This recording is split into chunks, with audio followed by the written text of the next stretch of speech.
أعوذ بالله من الشيطان الرجيم. وما كان لمؤمن أن يقتل مؤمنا إلا خطأ، ومن قتل مؤمنا خطأ فتحرير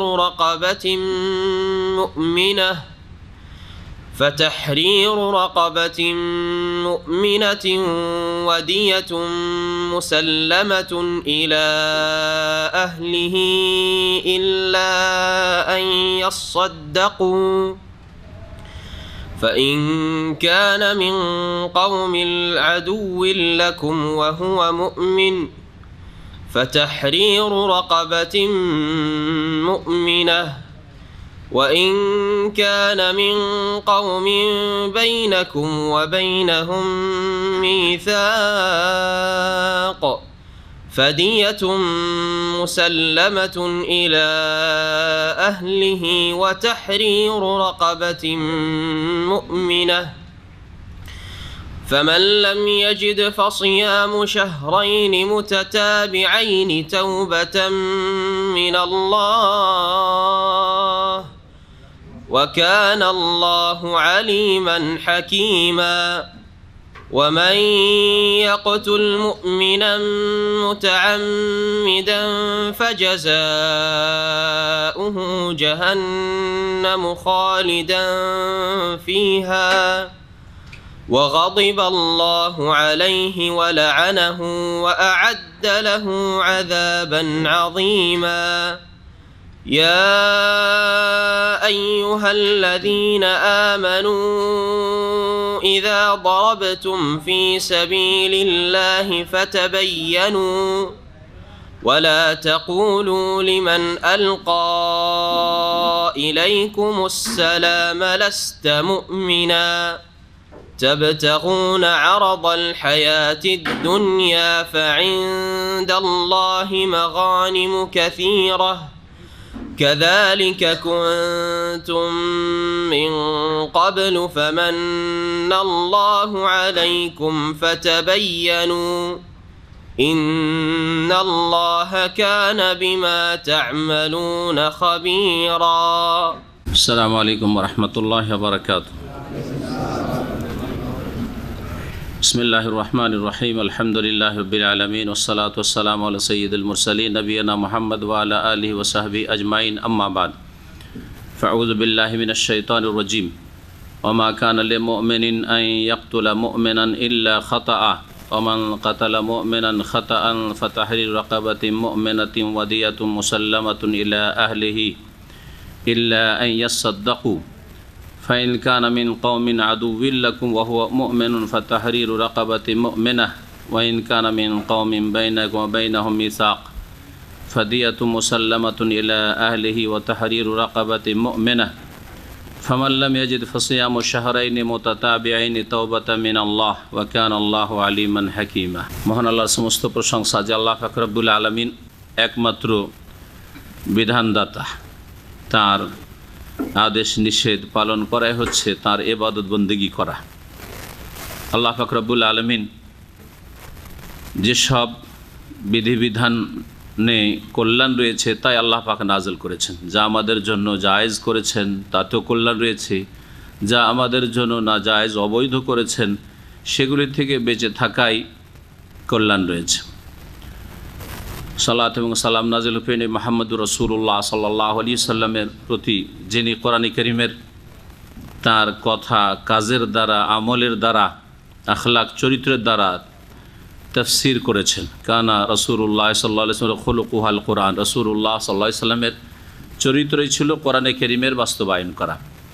আমাদের তাফসীর আজকে হবে সূরা নিসার আয়াত নম্বর 92 থেকে। আল্লাহ পাক রব্বুল আলামিন এর আগের আয়াতগুলিতে ওই সব কাফের মুনাফিকদের কথা আলোচনা করেছেন যাদের এক শ্রেণীর লোক রয়েছে, তাদের বিরুদ্ধে সশস্ত্র লড়াইয়ের নির্দেশ রয়েছে বা বৈধতা রয়েছে, আর কিছু কাফের মুনাফিক রয়েছে যাদের বিরুদ্ধে আল্লাহ পাক রব্বুল আলামিন সশস্ত্র লড়াইয়ে নিষেধ করেছেন।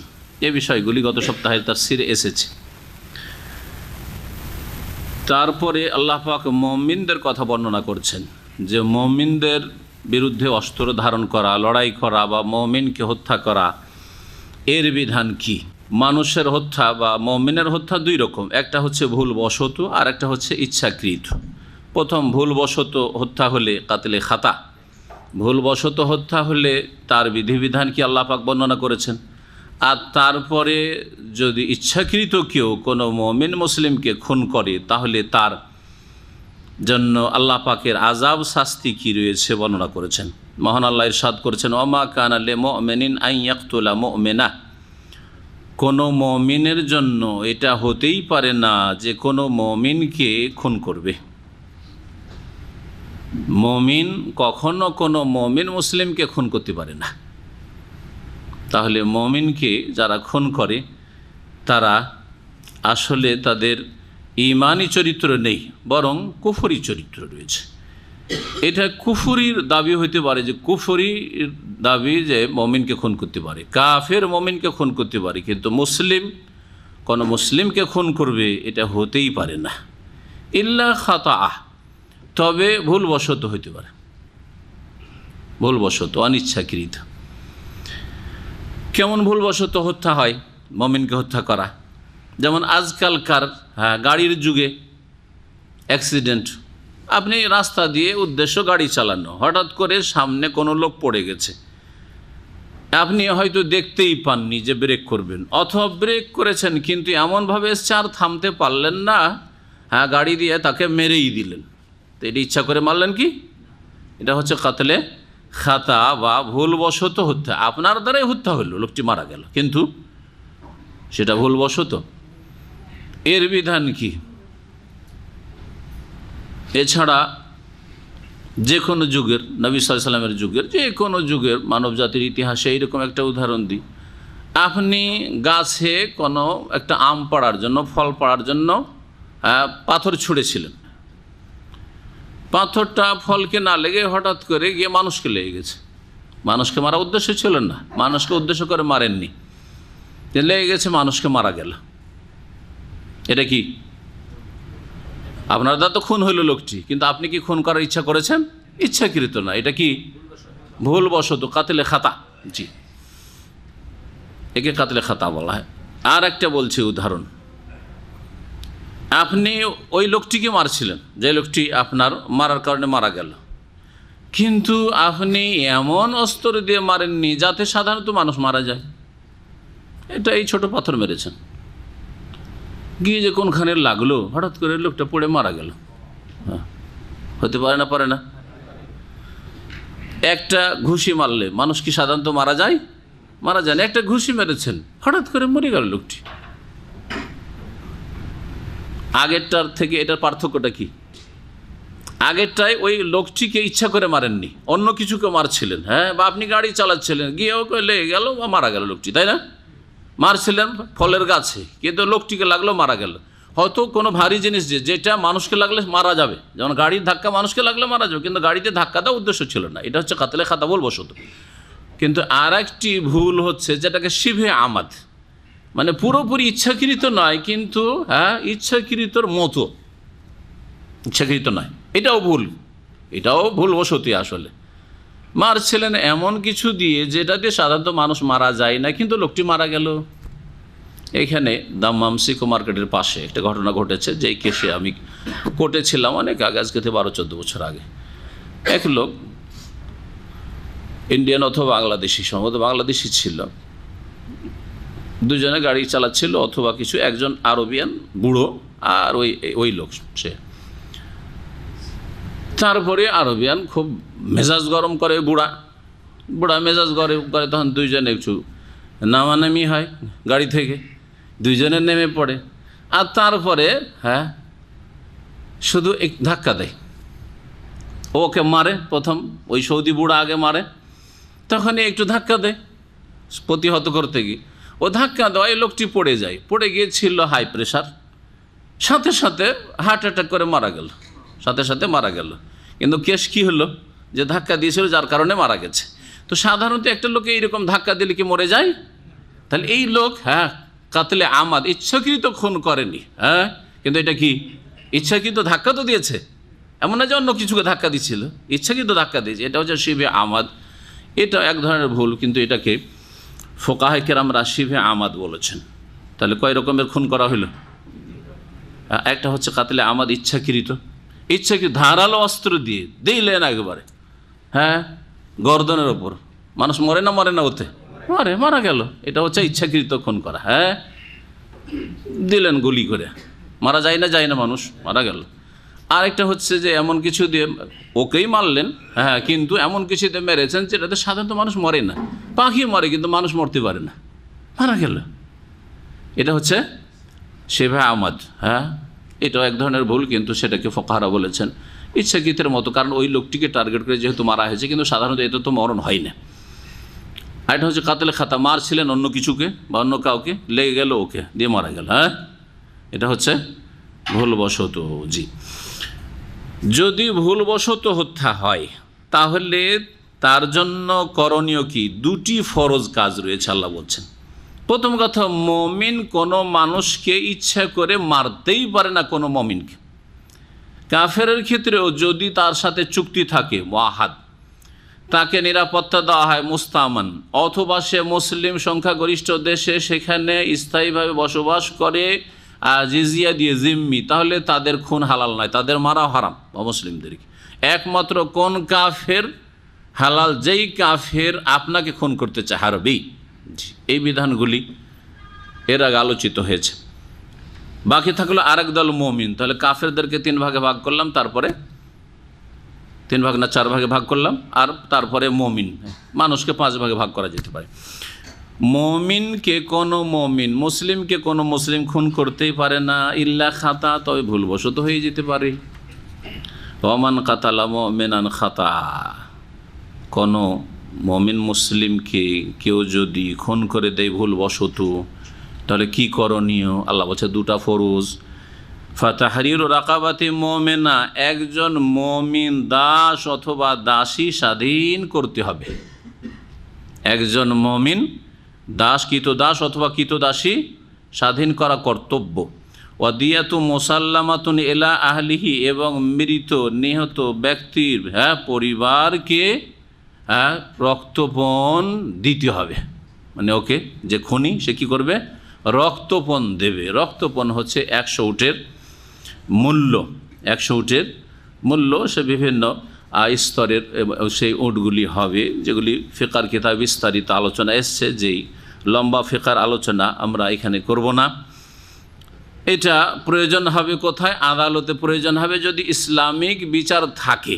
তো বড়ই দুঃখের বিষয় যে অধিকাংশ মুসলিম দেশে ইসলামের বিচার নেই, ইসলামী আইনের বাস্তবায়ন নেই। সুতরাং এগুলি কথা তেমন আর বিস্তারিত আমাদের শুনিয়ে লাভ নেই। আল্লাহ পাক যেন ইসলামী আইনের বাস্তবায়ন সকল মুসলিম শাসককে তৌফিক দান করেন, এবং তাদের সকলকে আল্লাহ পাক হেদায়েতের রাস্তা দেখেন, দিন দুনিয়ার কল্যাণ করার তৌফিক দান করেন। ইসলামী আইনের বাস্তবায়নেই নিরাপত্তা কায়েম হতে পারে। দেশে কখনোই নিরাপত্তা কায়েম হবে না মানুষের তৈরি করা আইন দিয়ে, পশ্চিমা মানবরচিত বিধান দিয়ে। এই বিষয়টি যেন মুসলিম শাসকদেরকে বোঝার তৌফিক দান করেন। তাহলে 2টি ফরজ কি? ভুল করে একটা লোকে অ্যাক্সিডেন্ট করে দিয়েছেন, আল্লাহ না করে, তাহলে কি করতে হবে? একজন গোলাম আজাদ করতে হবে, দাস অথবা দাসী, কিন্তু তার জন্য শর্ত হচ্ছে সে মুমিন যেন হয়। এই ক্ষেত্রে শর্ত রয়েছে। তাহলে কাফের দাস দাসী আজাদ করলে হবে না। দাস দাসী আজকাল নেই, মুমিন নেই, কাফের নেই, কিছুই নেই আজকাল। তাহলে এটা অফ কী হবে? সে আয়াতের শেষে তাহলে তার বিকল্প ব্যবস্থা কী আছে? আসছে। আর কি করতে হবে? দিয়ে তো রক্তপণ দিতে হবে, ক্ষতিপূরণ। এ তো চলে গেল, এ বেঁচে থাকলে তার বাপ মাকে দেখাশোনা করতো, তার ভাই বোনদের দেখাশোনা করতো, সংসারটার খরচ খরচা বহন করছিল, কে করবে? তো রক্তপণ দেন, রক্তপণ দেন। ইল্লা ইয়াসাদ্দাকু, ইয়াসাদ্দাকু মানে ইয়াতাসাদ্দাকু, তবে তারা যদি দান করে দেয়, সাদকা করে দেয়।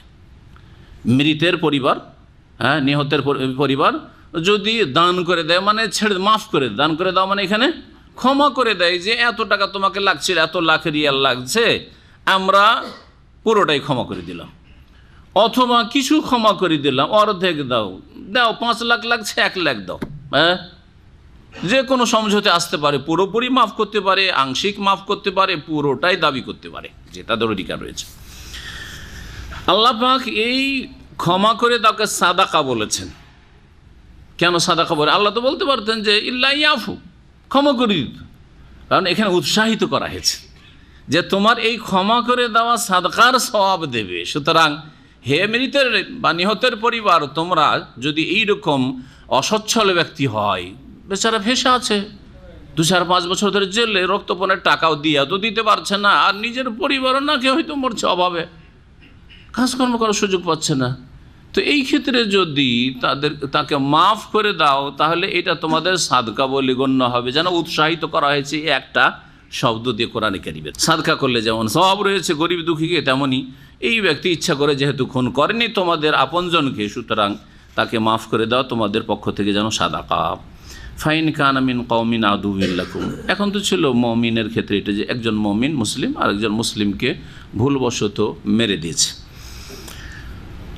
কিন্তু যদি এমনটা হয় যে সে মুমিন কিন্তু সেই মুসলিম কি খুন করেছে, কিন্তু সেই মুসলিম কি দুশমন বংশের, শত্রু বংশের, অর্থাৎ সে হিজরত করে আসেনি, আছে কোথায় আছে? শত্রুদের মাঝে বাস করে, কাফেরদের মাঝে বাস করে। যেই ব্যক্তি হিজরত মক্কা বিজয়ের আগে ফরজ ছিল, মক্কা বিজয়ের আগে হিজরত করা ফরজ ছিল, এখনও যেই সব দেশে বা যেসব এলাকায় দিন ইসলাম পালন করা যাচ্ছে না, আর সর্বনিম্ন দিন ইসলাম পালন করা হচ্ছে ইসলামিক শিক্ষা লাভ করা আর জুমা এবং জামাত কায়েম করা, জামাত করে নামাজ পড়া। তো জামাত করে নামাজ পড়তে হলে মসজিদ কায়েম করতে হবে, তো মসজিদের পারমিশন থাকতে হবে, জি। জামাত করে নামাজ পড়ার অনুমতি থাকতে হবে, জুমা পড়া যাবে, ঈদ পড়া যাবে, এবং ইসলামের শিক্ষা চর্চা করা যায়। কোরআন শিক্ষা নিষিদ্ধ, আল্লাহ না করে এরকম যদি হয়, মসজিদ বানানো নিষিদ্ধ, জামাত করে নামাজ পড়া নিষিদ্ধ, তাহলে এইরকম এলাকা থেকে বা দেশ থেকে হিজরত করা কিয়ামত পর্যন্ত ফরজ।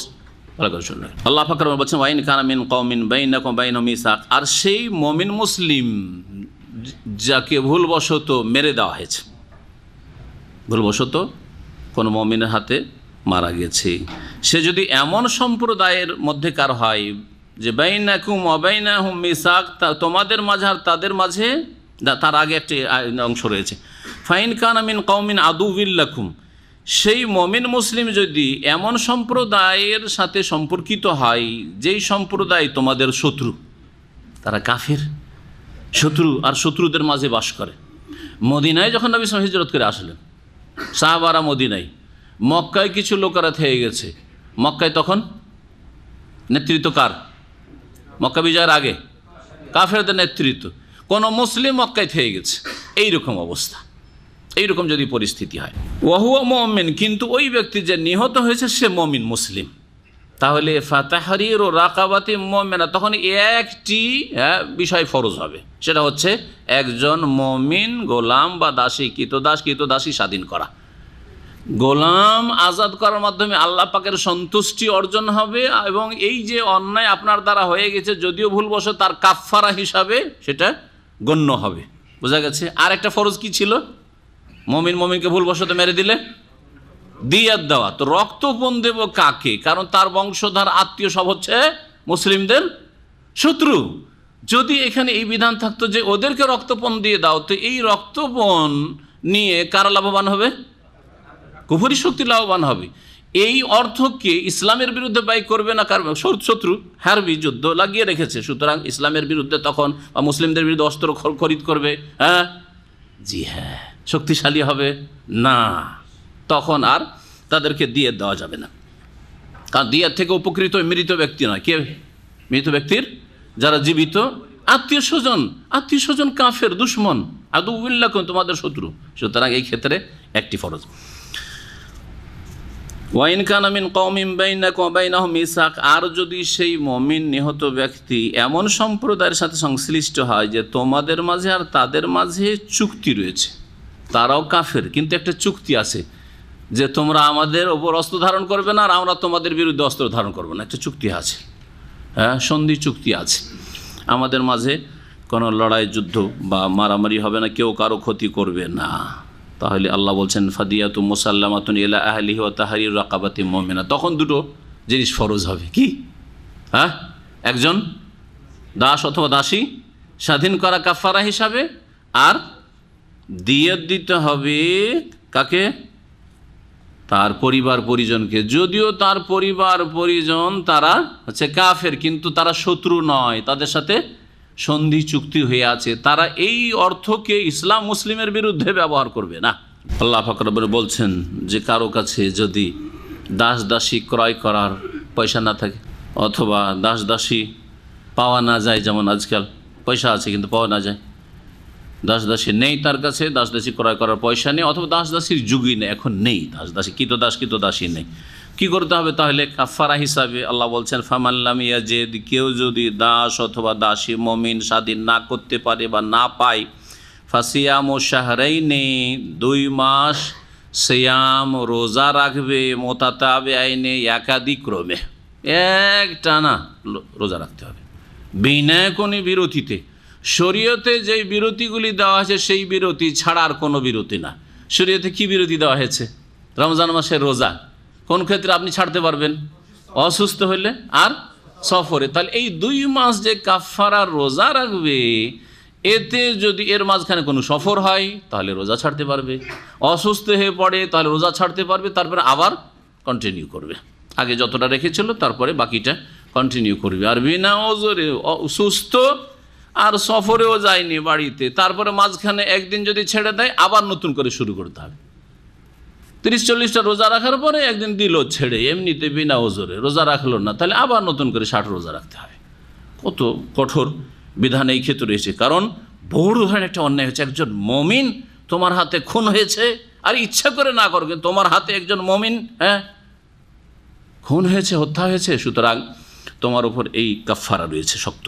ওয়াকান আল্লাহ তওবাতাম মিনাল্লাহ, এই হচ্ছে আল্লাহর পক্ষ থেকে তওবার সুব্যবস্থা। তোমার দ্বারা যেহেতু খুন হয়েছে কোনো মুমিন, এর জন্য তওবার প্রয়োজন। এটা তওবা তোমার সুন্দর করে দিবে, অন্তর থেকে তওবা করতে হবে, মুখে তওবা করতে হবে, আর এই কাফারার মাধ্যমে কি হবে? তোমার তওবাটা আল্লাহ পাকের কাছে গ্রহণযোগ্য হবে। ওয়াকান আল্লাহ আলিমান হাকিমা, আল্লাহ পাক সর্বজ্ঞ, সব কিছু জানেন, হাকিমান বিজ্ঞানময়। আল্লাহ পাক রব্বুল আলামিন জানেন যে কোন বিধিবিধানে কল্যাণ রয়েছে, সব কিছু তিনি জানেন। আর আল্লাহ পাকের প্রত্যেকটি বিধিবিধান, আদেশ নিষেধে প্রজ্ঞা হেকমত রয়েছে, অযৌক্তিক নয়। তারপরে মহান আল্লাহ ইরশাদ করেছেন ইচ্ছাকৃত খুন করার বিষয়টি। কোনো মুমিন ইচ্ছাকৃত, কোনো মুমিন মুসলিম খুন করতেই পারে না, আগে আল্লাহ বলেছেন। তারপরেও যদি করে দেয় তাহলে তার ঈমানি ভ্রাতৃত্বের কোনো রকমের পরোয়াই করল না। এই জন্য মুমিন মুসলিমকে খুন করাকে কুফরি বলে আখ্যায়িত করা হয়েছে। সেবাবুল মুসলিমে ফুসুকুন ওয়া কিতালুহু কুফরুন, নবী সাল্লাল্লাহু আলাইহি ওয়াসাল্লাম বলছেন, সহিহ বুখারীর হাদিস। মুসলিমকে গালাগালি করা হচ্ছে ফাসেকের কাজ, নাফরমান, আল্লাহ এবং রাসূলের বিরুদ্ধাচরণকারীর কাজ। আর ওয়া কিতালু, মুমিন মুসলিমের বিরুদ্ধে লড়াই করা, মারামারি করা, গ্রাম্য লড়াই, সামাজিক লড়াই, রাজনৈতিক লড়াই, এক দল আরেক দলের বিরুদ্ধে মারামারি, এসবগুলি হচ্ছে কুফরুন, কুফরি কাজ। নবী করিম সাল্লাল্লাহু আলাইহি ওয়াসাল্লাম বলেছেন কুফরি কাজ, নিয়ামতের কুফরি, এটা নিশ্চিত। আর বড় কুফরি এর সম্ভাবনা আছে, কারণ যেই ব্যক্তি মুসলিমকে খুন করতে পারে, যদি হালাল মনে করে তো বড় কাফের, হালাল মনে করছে না, আবেগে মারবো তো ছাড়বো, মারবো, এই ব্যক্তি এত বড় অপরাধ করলো যে আজকের এই বড় ফাসেক কালকে বড় কাফের হইতে পারে, ইসলাম থেকে বেরিয়ে যেতে পারে।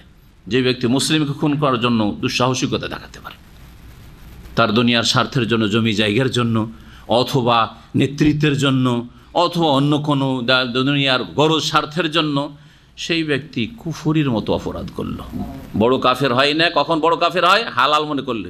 মুসলিম হলে কী হবে? ওর রক্ত হালাল, যদি কেউ বলে সে বড় কাফের, ভালো করে শুনে, সে মুসলিমই নয়। হালাল মনে করে না, কিন্তু আবেগে ওকে না মেরে আমি বসছি না, মারবো ওকে, তাহলে সেই ব্যক্তি আল্লাহর নিয়ামত যে ইসলামিক ভ্রাতৃত্ব, ইন্নামাল মুমিনুনা ইখওয়া, এই নিয়ামতের সাথে কুফরি করলো, অকৃতজ্ঞতা প্রকাশন। এবং আজকের এই নিয়ামতের কুফরি কালকে বড় কুফরিতে নিমজ্জিত করবে তাকে। এই হচ্ছে ব্যাখ্যা। জি, আরেকটি হাদিস শুনে প্রিয় নবী সাল্লাল্লাহু আলাইহি ওয়াসাল্লাম বলছেন, সহিহ বুখারীতে রয়েছে, লা তারজিউ বাদি কুফারা, আমার পরে তোমরা কাফের হয়ে ইসলাম থেকে ফিরে যেও না। ইয়াদরিবু বাদুকুম রিকাবা বাদিন, কিসের মাধ্যমে ইসলাম থেকে ফিরে যাওয়া, মুরতাদ হয়ে যাওয়া? যে তোমাদের এক মুসলিম আর এক মুসলিমের গর্দন মারবে, গর্দন উড়িয়ে দেবে। ইয়াদরিবু বাযুকুম রিকাবা বায, এক মুসলিম আর এক মুসলিমকে খুন করবে, এর মাধ্যমে তোমরা আমার পরে ইসলাম থেকে ফিরে কাফের হয়ে। কুফারা বলেছেন নবী সাল্লাল্লাহু আলাইহি সাল্লাম কোন অপরাধকে? মুমিন মুসলিমকে খুন করাকে। আর আজকে মুসলিম দেশের পত্র পত্রিকা দেখেন কিভাবে একজন মুসলিম আর একজন মুসলিমকে দুনিয়ার সামান্য গরজের জন্য, আর বড়ই যদি গরজ হয়, দুনিয়া কোনো মূল্য রাখে না, দুনিয়ার সমস্ত গরজ ধ্বংস হয়ে যাক, কিন্তু আপনার ইমানের হেফাজত হোক, আপনার জান্নাতের হেফাজত হোক, আপনি জাহান্নাম থেকে সুরক্ষিত থাকেন, এটা হচ্ছে আপনার বড় চিন্তার বিষয়। সুতরাং আপনার জমি বেইমানি করেছে, টাকা দিচ্ছে না, আপনার এই করেছে সেই করে, যাই করুক না কেন, আল্লাহ পাককে বিচার দিয়ে দিন। আল্লাহ পাক এর চাইতে বড় আযাব দিতে সক্ষম।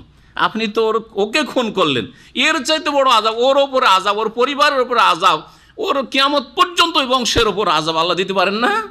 জি হ্যাঁ, ওই নসল থেকে কোনো ভালো মানুষই পয়দা হবে না, এই আযাব দিতে আল্লাহ সক্ষম। আপনার হাতে নেই। যাকে খুন করলেন ওর ছেলে অনেক বড় লোক হয়ে গেল, হইতে পারে না? পারে না। সুতরাং আল্লাহর উপর বিচারটা ছেড়ে দিলে আপনার জন্য আরও ভালো হইতো, আরও ভালো হইতো। জি, একটু ধৈর্যের প্রয়োজন রয়েছে। এই জন্য ধৈর্যের জন্য বারবার আল্লাহ পাক উপদেশ দিয়েছেন এবং ধৈর্যশীলকে আল্লাহ পাক ভালোবাসেন। মহান আল্লাহ ইরশাদ করছেন, যারা ইচ্ছাকৃত মুমিনকে খুন করে তাদের শাস্তি সম্পর্কে, ওয়ামান ইয়াকতুল মুমিনা মুতাআম্মিদা, আর যেই ব্যক্তি কোনো মুমিন মুসলিমকে খুন করবে ইচ্ছাকৃতভাবে, ইচ্ছাকৃত খুন করা হচ্ছে এমন অস্ত্র দিয়ে, ভারী অস্ত্র, সে ধারালো হোক অথবা কোনো ভারী জিনিস হোক, যেটা দিয়ে সাধারণত মারলে কী হয়ে যায়, মানুষ বাঁচে না, এই ইচ্ছা করে ওকে টার্গেট করে মারল, ওর শাস্তি এক শাস্তি ফাজাযাউহু জাহান্নাম, তার শাস্তি হচ্ছে জাহান্নাম। জাহান্নাম নিশ্চিত, এক শাস্তি জাহান্নাম। সুবহানাল্লাহ। জাহান্নামে বিশ্বাস আছে কি না? বিশ্বাস আছে। জানি নাই মুসলিম খুনিদের বিশ্বাস আছে কি না, জানি নাই বেনামাজিদের বিশ্বাস আছে কি না, শুধু মৌখিক দাবি এদের। জি, ফাজাযাউহু জাহান্নাম খালিদান ফিহা, 2 নম্বর শাস্তি। শুধু জাহান্নামে গিয়ে কয়েকদিন বা কয়েক বছর কয়েক মাস পরে উঠে আসবে না, চিরকাল সেখানে থাকবে, চিরকাল বসবাস করে। কোথায়? চিরকাল শাস্তি চলতে থাকবে জাহান্নামে। এর ব্যাখ্যা কি? তাহলে কি বড় কুফরি? কারণ কাফের একমাত্র চিরস্থায়ী জাহান্নামী। তাহলে যে মুসলিমকে খুন করলো, আল্লাহ বলছেন খালিদান ফিহা, যে বলেছেন, এর ব্যাখ্যা কি? এর কয়েক রকম ব্যাখ্যা করেছেন মুফাসসিরিনগণ। তার মধ্যে 1 নম্বর ব্যাখ্যা দিয়ে শুরু করি। 1 নম্বর ব্যাখ্যা হচ্ছে যে চিরস্থায়ী জাহান্নামে থাকাটাই তার আসল পানিশমেন্ট, আল্লাহর পক্ষ থেকে শাস্তি। এরই সেই যোগ্য, চিরস্থায়ী জাহান্নামে থাকারই সে যোগ্য অপরাধ করেছে, এমন অপরাধ করেছে, তার উপযুক্ত শাস্তি হচ্ছে চিরস্থায়ী জাহান্নামে থাকা। হাযা জাযাউহু লাউলা রাহমাতুল্লাহ, যদি আল্লাহ পাকের রহমত না হইতো তার তৌহিদের কারণে, তার 5 ওয়াক্ত সালাতের কারণে, আবার নামাজও নেই, খুনি নামাজও নেই। আমাদের দেশের খুনিদের তো নামাজ থাকে না, আছে নাকি? আমাদের দেশের নামাজ খুনিদের আবার তৌহিদ আছে নাকি? আল্লাহ পরকাল বলে ভয় আছে নাকি? তাহলে আগেই তো ইমান ভঙ্গ করা আছে, ওদের ইমান আগেই নষ্ট হয়ে আছে, কুফরি ইসলাম থেকে বেরিয়ে আছে। ভালো করে শুনুন না বিষয়টি, কিন্তু এমন খুনি ধরেন মুসলিমকে খুন করে দিয়েছে, কিন্তু সেই ব্যক্তির তৌহিদ ঠিক আছে, কোনো শিরকে নেই, হ্যাঁ, কুফরিতে নেই, আখেরাত সম্পর্কে তার ঈমান আছে, চিন্তা আছে, হ্যাঁ, 5 ওয়াক্ত নামাজ কায়েম করে।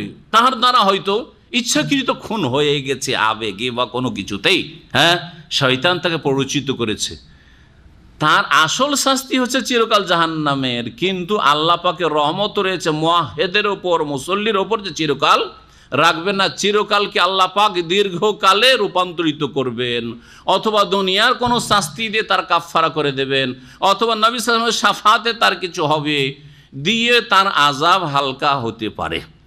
দুনিয়ার আযাব যেমন হয়, অমুকের মৃত্যুদণ্ড হয়েছে, হয় না, হয় না, এটা হচ্ছে তার সরকারি আসল শাস্তি।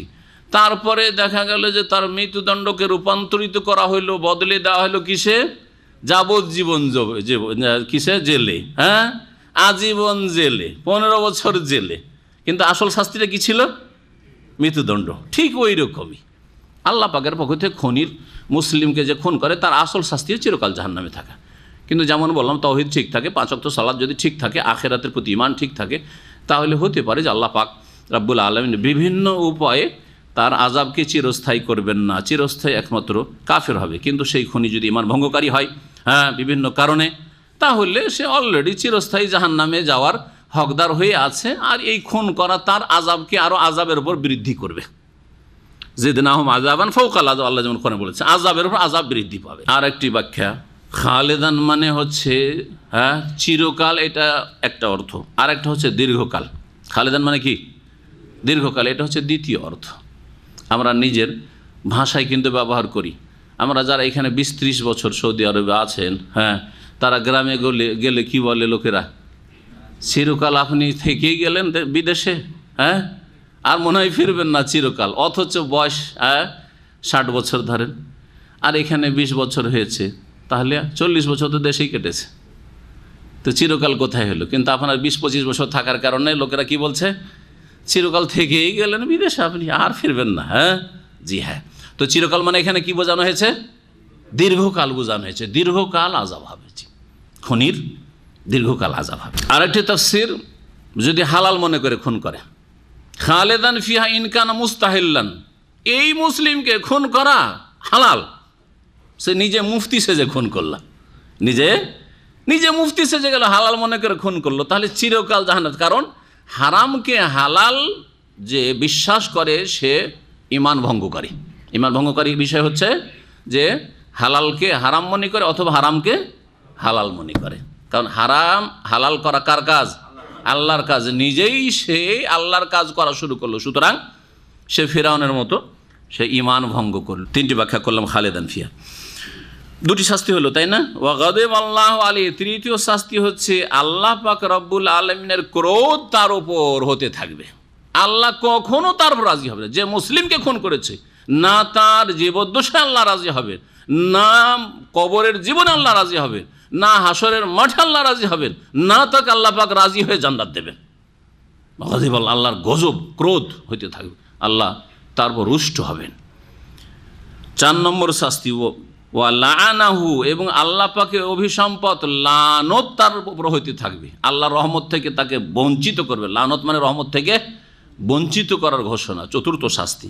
5ম শাস্তি, ওয়া আ'আদ্দা লাহু আযাবান আযীমা, এবং তার জন্য আল্লাহ পাক খুনির জন্য, যে মুমিন মুসলিমকে খুন করে তার জন্য মহাশাস্তি প্রস্তুত করে রেখেছেন। মহাশাস্তি বারজাখী জীবনে, বিচার দিবসে, জাহান্নামে আল্লাহ পাক রেডি করে রেখেছেন, প্রতীক্ষায় আছে। মত হইলেই তার এই আযাব শুরু হয়ে যাবে, মনে রাখবেন। সুতরাং কখনো আবেগী হবেন না, সব সময় ধীর স্থিরতার সাথে, ইতমিনানের সাথে, সুস্থ মস্তিষ্কে সিদ্ধান্ত নেবেন। এবং মনে রাখবেন যে ধৈর্যের কোনো বিকল্প নেই। এই ধৈর্য দিয়ে দুনিয়াতেও লাভবান হতে পারবেন, আর আখিরাতেও লাভবান হতে পারবে। ইন্নী জাযাইতুহুমুল ইয়াওমা বিমা সাবারু আন্নাহুম হুমুল ফায়েজুন।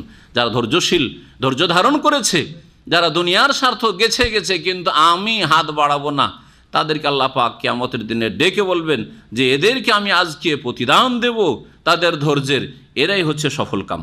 আল্লাহ পাক রব্বুল আলামিন তারপরে আর একটি বিধান বর্ণনা করছেন, সেটা হচ্ছে কোনো মানুষ, নবী মুহাম্মদ রাসূলুল্লাহ সাহাবায়ে কেরামদেরকে, মুমিনদেরকে, কিয়ামত পর্যন্ত যারা সকলকে আল্লাহ পাক সম্বোধনকে বলেছেন, মুমিন মুসলিমদেরকে, যে কোনো মানুষ হয়তো অমুসলিম ছিল, আর তারপরে তোমার সামনে যখন আসলো আর দেখলো যে এখন তো লড়াইয়ের সময়, ওদের সাথে হয়তো সশস্ত্র লড়াই চলছে, জেহাদের পরিস্থিতি, যখন বদর ওহুদ চলেছে, এইরকম পরিস্থিতি যখনই থাকবে কিয়ামত পর্যন্ত বা যখন ছিল, আপনার সামনে এসে হয়তো আত্মরক্ষার জন্য সে লা ইলাহা ইল্লাল্লাহ পড়ে নিল, লা ইলাহা ইল্লাল্লাহ পড়ে নিল, অথবা এমন কিছু করলো যার মধ্যে প্রকাশ পেল যে সে মুসলিম, যেন সে বলতে চাইছে আমি কি মুসলিম।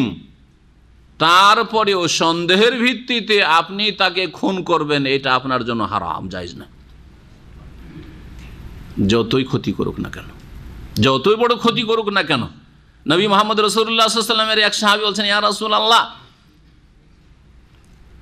এক কাফের আমার হাত কেটে ফেলেছে, একটা হাত কেটে ফেলেছে আঘাত করে, আর তারপরে যখন আমি তাকে আয়ত্তে নিতে পেরেছি যে তাকে খুন করে দেব, তখন বলছে লা ইলাহা ইল্লাল্লাহ আশহাদু আল্লা ইলাহা ইল্লাল্লাহ ওয়া আশহাদু আন্না মুহাম্মাদান রাসূলুল্লাহ। এখন আমি কি করব? আমি খুন করবো না? বলছেন না। সুবহানাল্লাহ, দিন ইসলাম কত উত্তম চরিত্র শিখিয়েছে। দিন ইসলাম ব্যক্তি স্বার্থকে একেবারে দমন করে রেখে দিয়েছে। হাত ছুটে পড়ে আছে, এই ব্যক্তি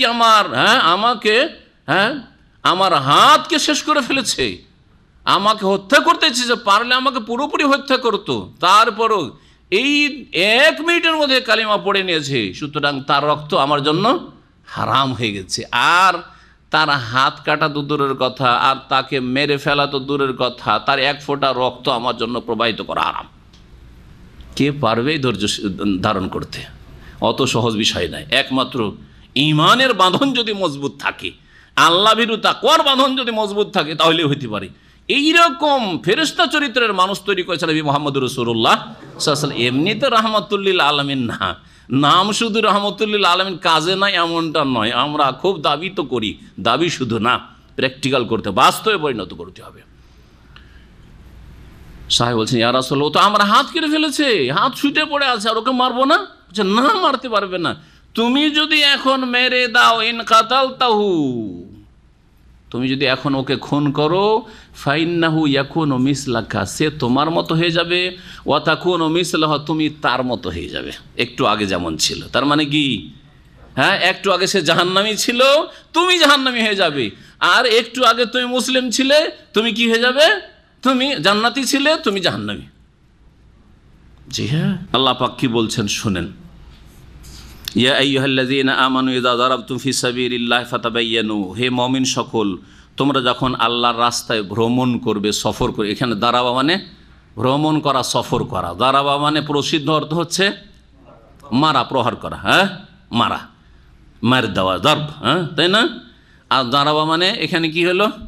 সফর করা, ভ্রমণ করা। আর দারাবার আরেকটি অর্থ কি হয়? কোরআনে কারীমের আয়াতে রয়েছে, একাধিক আয়াতে। হ্যাঁ, দারাবাল্লাহু মাসালান মানে আল্লাহ পাক দৃষ্টান্ত, উপমা পেশ করেছেন। হ্যাঁ, দৃষ্টান্ত বর্ণনা করেছেন, মিসাল, উদাহরণ দেওয়া। আল্লাহ পাক বলছেন, ইযা দারাবতুম ফি সাবিলিল্লাহ, হে মুমিন মুসলিমরা, যখন তোমরা আল্লাহর রাহে সফর করবে, মানে জিহাদ ফি সাবিলিল্লাহর সফরে আছো, ওই রাস্তাতে সামনে কাফের পড়তে পারে। হ্যাঁ, আর কাফের হয়তো পড়েছে, ফাতাবায়ানু, যাকে তাকে কাফের মনে করেই শুধু অস্ত্র বের করে মেরে দিও না। ফাতাবায়ানু, পরীক্ষা নিরীক্ষা করে নাও, তদন্ত করো। তাবায়ানা মানে হচ্ছে ভিতরের অবস্থাটা একটু জানার চেষ্টা করো যে এ আসলে মুসলিম না মুসলিম নয়। হ্যাঁ, একটু পরীক্ষা করে দেখো। ওয়ালা তাকুলু লিমান আলকা ইলাইকুমুস সালাম আলাস্তা মুমিনা, আর যে তোমাদের সামনে সালাম পেশ করে বা আত্মসমর্পণ করে বা ইসলামের অঙ্গীকার করে, শাহাদাত পড়ে, তার সম্পর্কে এ কথা বলিও না যে এই তুমি মুমিন না, জান বাঁচাইবার জন্য তুমি কলেমা পড়েছো। এ কথা বলার অধিকার তোমার নেই। লাস্তা মুমিনান, এই তুই মুসলিম থোড়াই, এখন আমাদেরকে এতক্ষণ মারছিলি আর এখন জান বাঁচাইবার জন্য তুই কলেমা পড়ে নিয়েছিস, এ কথা বলার অধিকার নেই। যদি এইরকম করো, তাহলে তোমার উদ্দেশ্য কি? পার্থিব উদ্দেশ্য রয়েছে যে একে মেরে দেবো, মেরে দেওয়ার পর এর সাথে যে ধন সম্পদটা আছে সেটা নিয়ে নেব, গনিমতের ধন সম্পদ হাসিল হবে, দুনিয়ার গরজ উদ্দেশ্য। আল্লাহ বলছেন, তাবতাগুন আরাদাল হায়াতিদ দুনিয়া, পার্থিব জগতের সামগ্রী তোমরা সন্ধান করছো, বা পার্থিব জীবনের যে সম্পদ রয়েছে সেই সম্পদের আকাঙ্ক্ষা করছো। ইবতাগি মানে তলাশ করা, সন্ধান করা, আকাঙ্ক্ষা করা। তোমরা কি আকাঙ্ক্ষা করছো আরাদাল হায়াতিদ দুনিয়া, পার্থিব জগতের সম্পদের, যে কেউ মেরে দিলে অনেক মাল সামান ওর সাথে আছে, গনিমত পেয়ে যাব? না না না না, এইরকম লোভ লালসা রাখিও না। জি, স্বার্থহীন হয়ে যেতে হবে, আল্লাহর জন্য কাজ করতে হবে। ফাইন্দাল্লাহি মাগানিম কাসীর, শুনে রাখো, আজকে কিছু ছেড়ে দিলে এখানে আল্লাহর ভয়ে, এই লোকটি কালিমা পড়ে নিয়েছে বা এই লোকটি মুসলিম, সালাম দিচ্ছে, আসসালামু আলাইকুম বলছে, তার মানে মুসলিম। এই লোকটি বলছে আমি মুসলিম হয়ে গেছি, এই কথা বলছে, যে কোনো ভাষায় দিয়ে প্রকাশ করুক, যদি আপনার কাছে প্রকাশ পায় যে মুসলিম নিজেকে প্রকাশ করছে, তাহলে দুনিয়ার লোভে হত্যা করিও না। ফাইন্দাল্লাহি মাগানিম কাসীরা, দুনিয়া লাগবে, আল্লাহ এর চাইতে অনেক বেশি দিতে পারেন। আল্লাহর নিকটে বহু গনিমতের সম্পদ রয়েছে। কাযালিকুম কুনতুম মিন ক্বাবল, আরে তোমরাও তো এর পূর্বে এমনটাই ছিলে, তোমরাও তো এর পূর্বে এমনটাই ছিলে। আসল কথা ঠিক নয় কি? কয়েক বছর আগে তোমরাও তো কাফের ছিলে, তখন আগের যে মুসলিমরা ছিল তোমাদের আগে, ওরাও যদি তোমাদেরকে সামনে পেত আর তোমরা আসলাম না আমরা ইসলাম কবুল করেছি, আর তখন যদি মেরে দিত তো কি হইতো? কাযালিকুম কুনতুম মিন ক্বাবলু, এই আয়াত থেকে একটা ইস্তেমবাত করি, আপনাদের উপর আয়াতটা ফিট করছি। যারা নতুন নতুন হেদায়েত হয়েছেন শিরক বিদআত থেকে, অনেকে কবর মাজার পূজা থেকে হেদায়েত হয়েছেন, অনেকে পীরের মুরিদ হওয়া থেকে হেদায়েত হয়েছেন, অনেকে বিদআত থেকে হেদায়েত হয়েছেন, মিলাদ থেকে, অনেকে বহু রকমের কুসংস্কার পাপ থেকে হেদায়েত হয়েছেন। কিন্তু আপনাদের অনেকের যারা হেদায়েত হয়েছেন আত্মীয় স্বজন, কারো বাপ মা, কারো ভাই বোন, বংশধর, গ্রামবাসী এখনও হেদায়েত হয়নি, তাদের সাথে আপনাদের অনেকেই আবেগী হয়ে পড়ে। রাতারাতি ঠিক করব, কেন ঠিক হবে না? বোঝা গেছে? অথচ আপনাকে হেদায়েত হইতে 5 বছর লেগেছে, কাউকে আবার 10 বছরও লেগেছে। এখানে বহু লোক আছে, দাম্মামে শুধু না, সারা পৃথিবীতে এমন যারা আমাদের আলোচনায় কট্টর দুশ্মন ছিল, কত যে গাল দিয়েছে। এখানে এক ভাই ছিল আব্দুস সামাদ ভাই, 35 বছরের, চেনেন, অ্যাক্সিডেন্ট করে মারা গেছে, রাহেমা আল্লাহ রহম করে। এক মসজিদে থাকতেন, অনেকেই জানাজায় হাজির হয়েছেন, পুরাতন ভাইরা চেনেন, কয়েক বছর আগে ইন্তেকাল করেছেন অ্যাক্সিডেন্ট করে। তো সেই ব্যক্তি হেদায়েত হওয়ার পরে 35 বছর চরমনায়ের খাসমরি হেদায়েত হওয়ার পরে আমাকে নিজে বলছে, শাইখ আপনাকে অনেক গাল দিয়েছি, মাফ করবেন। আর 10 বছর আপনার অডিওর যুগ ছিল, ভিডিও আসেনি, সিডি তো আসেনি, মেমোরি তো নামই জানতাম না। অডিওর যুগে 10 বছর অডিও শুনেছি, খালি শুনতাম, কিন্তু মনটা মানতে চাইতো না। লুকিয়ে লুকিয়ে শুনতাম ঠিকই, আমাকে পৌঁছাইতো। 1-2 ভাইয়ের কথা উল্লেখ করেছিলেন, তারাও অনেকে এখানে আছে, যে তারা আমাকে এগুলো দিতেন, কিন্তু শুনে শুনে শুধু রেখে দিতাম, শুনে রেখে দিতাম, হেদায়েত হইনি। 10 বছর পরে আল্লাহ পাক হেদায়েত দান করেছে। 10 বছর হেদায়েত দান করেছে। এখন 10 বছর পরে, 5 বছর পরে, 2 বছর পর বা 6 মাস পরে আপনি হেদায়েত হলেন, আর গেলেন 2 মাসের ছুটি, যাওয়ার পরে স্ত্রীকে বলছে তোকে এক্ষুনি ঠিক হইতে হবে, তো এখনই তোর নামাজ ঠিক কর। বলছে আমি কমই মাদ্রাসা পড়েছি, আমার হুজুর তোমার চাইতে বেশি জানে। তুমি কি জানো কোন মাদ্রাসায় পড়েছ? ওর সংশয় মগজে ভরা আছে। কেন বিদাতি পরিবেশ থেকে তাহলে নিয়ে আসছেন? কাযালিকুম কুনতুম মিন ক্বাবলু, আরে তুমিও ওর মতোই ছিলে, তোমার স্ত্রীর ওর চাইতে গোঁড়া ছিলে, তোমার বাপের চাইতে গোঁড়া ছিলে, তুমি তোমার বংশধরের চাইতে কট্টরপন্থী, তুমি বিদাতি ছিলে। কাযালিকুম কুনতুম মিন ক্বাবলু। সুতরাং আস্তে আস্তে আস্তে আস্তে চেষ্টা করেন, আস্তে আস্তে চেষ্টা করেন। আর নাই যদি হয়তো ধৈর্য ধারণ করেন, যেমন নূহ আলাইহিস সালাম ছেলের ক্ষেত্রে ধৈর্য ধরেছেন, স্ত্রী কাফেরে মারা ধৈর্য ধারণ করেছেন, ইব্রাহিম আলাইহিস সালাম বাপের ক্ষেত্রে ধৈর্য ধারণ করেছেন, মুহাম্মদ রাসূলুল্লাহ চাচার ক্ষেত্রে ধৈর্য ধারণ করেছেন, করেন নাই? তাহলে আমাদের কাছে তো আম্বিয়াদের আদর্শ মজুদ আছে না? আপনি নবীদের চাইতে শ্রেষ্ঠ, নবীর আল্লাহর কাছে এত প্রিয়, তারপরে তাদের আপনজন ইসলাম গ্রহণ করেন, এতে আমাদের সান্ত্বনা রয়েছে। জি, আমাদেরকে সান্ত্বনা দেওয়া হয়েছে। তাড়াহুড়া করবেন না, আবেগী হবেন না, জোর জবরদস্তি না, দিনের কথা স্পষ্টভাবে পৌঁছিয়ে দেন। ওয়াকুলিল হাক্কু মির রাব্বিকুম, হক সত্য কথা রবের পক্ষ থেকে কোরআন হাদিসে আছে, ওদের সামনে রেখে দেন। ফামান শাআ ফালিউমিন, কেউ চাইলে মানবে, ওমান শাআ ফালিয়াকফুর, যে চাইবে না, মানবে না, জাহান্নাম প্রস্তুত হয়ে আছে। ইন্না আতাদনা লিয-যালিমিনা নারা। ব্যাস, তোমার কাজ তোমার হয়ে, ফাযাক্কির ফাইন্নামা আনতা মুযাক্কির, তোমার কাজ হচ্ছে উপদেশ দাও, উপদেশ দাও। লাস্তা আলাইহিম বিমুসাইতির, তুমি দারোগা পুলিশ না। আল্লাহ পাক বলছেন কাযালিকুম কুনতুম মিন ক্বাবলু, আরে তোমরাও তো এইরকমই ছিলে, ইসলামের শত্রু ছিলে অথবা তাওহীদ সুন্নতের শত্রু ছিলে। ফামান্নাল্লাহু আলাইকুম, আল্লাহ তোমাদের ওপর ইহসান অনুগ্রহ করেছেন। ফাতাবাইয়ানু, সুতরাং তোমরা, আবার আল্লাহ বলছেন যে এইরকম কেউ যদি ইসলাম প্রকাশ করে একটু তদন্ত করে নাও, একটু পরীক্ষা নিরীক্ষা করে নাও। ইন্নাল্লাহা কানা বিমা তা'মালুনা খাবীরা, কারণ আল্লাহ পাক রব্বুল আলামিন তোমরা যা কিছু করো সে সম্পর্কে সূক্ষ্ম খবর রাখেন। এই আয়াতের শানে নজুল নবী করিম সাল্লাল্লাহু আলাইহি ওয়াসাল্লাম, একটি রিওয়ায়েতে রয়েছে ওসামা বিন যায়েদকে পাঠিয়েছেন। আব্দুল্লাহ বিন আব্বাস রাদিয়াল্লাহু তাআলা আনহুমা থেকে বর্ণিত, তিনি বলছেন মাররা রাজুলুম বানি সুলাইমিন বিনাফারিন মিন আসহাবিন নবী সাল্লাল্লাহু আলাইহি ওয়াসাল্লাম ইয়ারআ গানামাল্লাহু ফাসাল্লামা আলাইহি ফাকালু মা সাল্লামা আলাইনা ইল্লা লিয়াতাআওয়াযা মিন্না। কয়েকটি রিওয়ায়াত রয়েছে, তার মধ্যে একটি রিওয়ায়াত শুনে, একটি রিওয়ায়াত রয়েছে ওসামা বিন যায়েদ রাদিয়াল্লাহু তাআলা সম্পর্কে, তিনি এরকম করেছেন। আর একটি রিওয়ায়াত এখানে রয়েছে যে বানু সুলাইম গোত্রের একজন লোক নবী করিম সাল্লাল্লাহু আলাইহি সাল্লামের কয়েকজন সাহাবাই কেরামের দল ছিল, তাদের সামনে দিয়ে অতিক্রম করলো। বানু সুলাইমের লোকটি ছিল, বানু সুলাইম গোটা বংশ ছিল কাফের, অমুসলিম। ইয়ার গানামাল্লাহ, আর এই বানু সুলাইমের লোকটি বকরি ছাগলের বিশাল পাল বকরি নিয়ে বকরি চড়াচ্ছিল।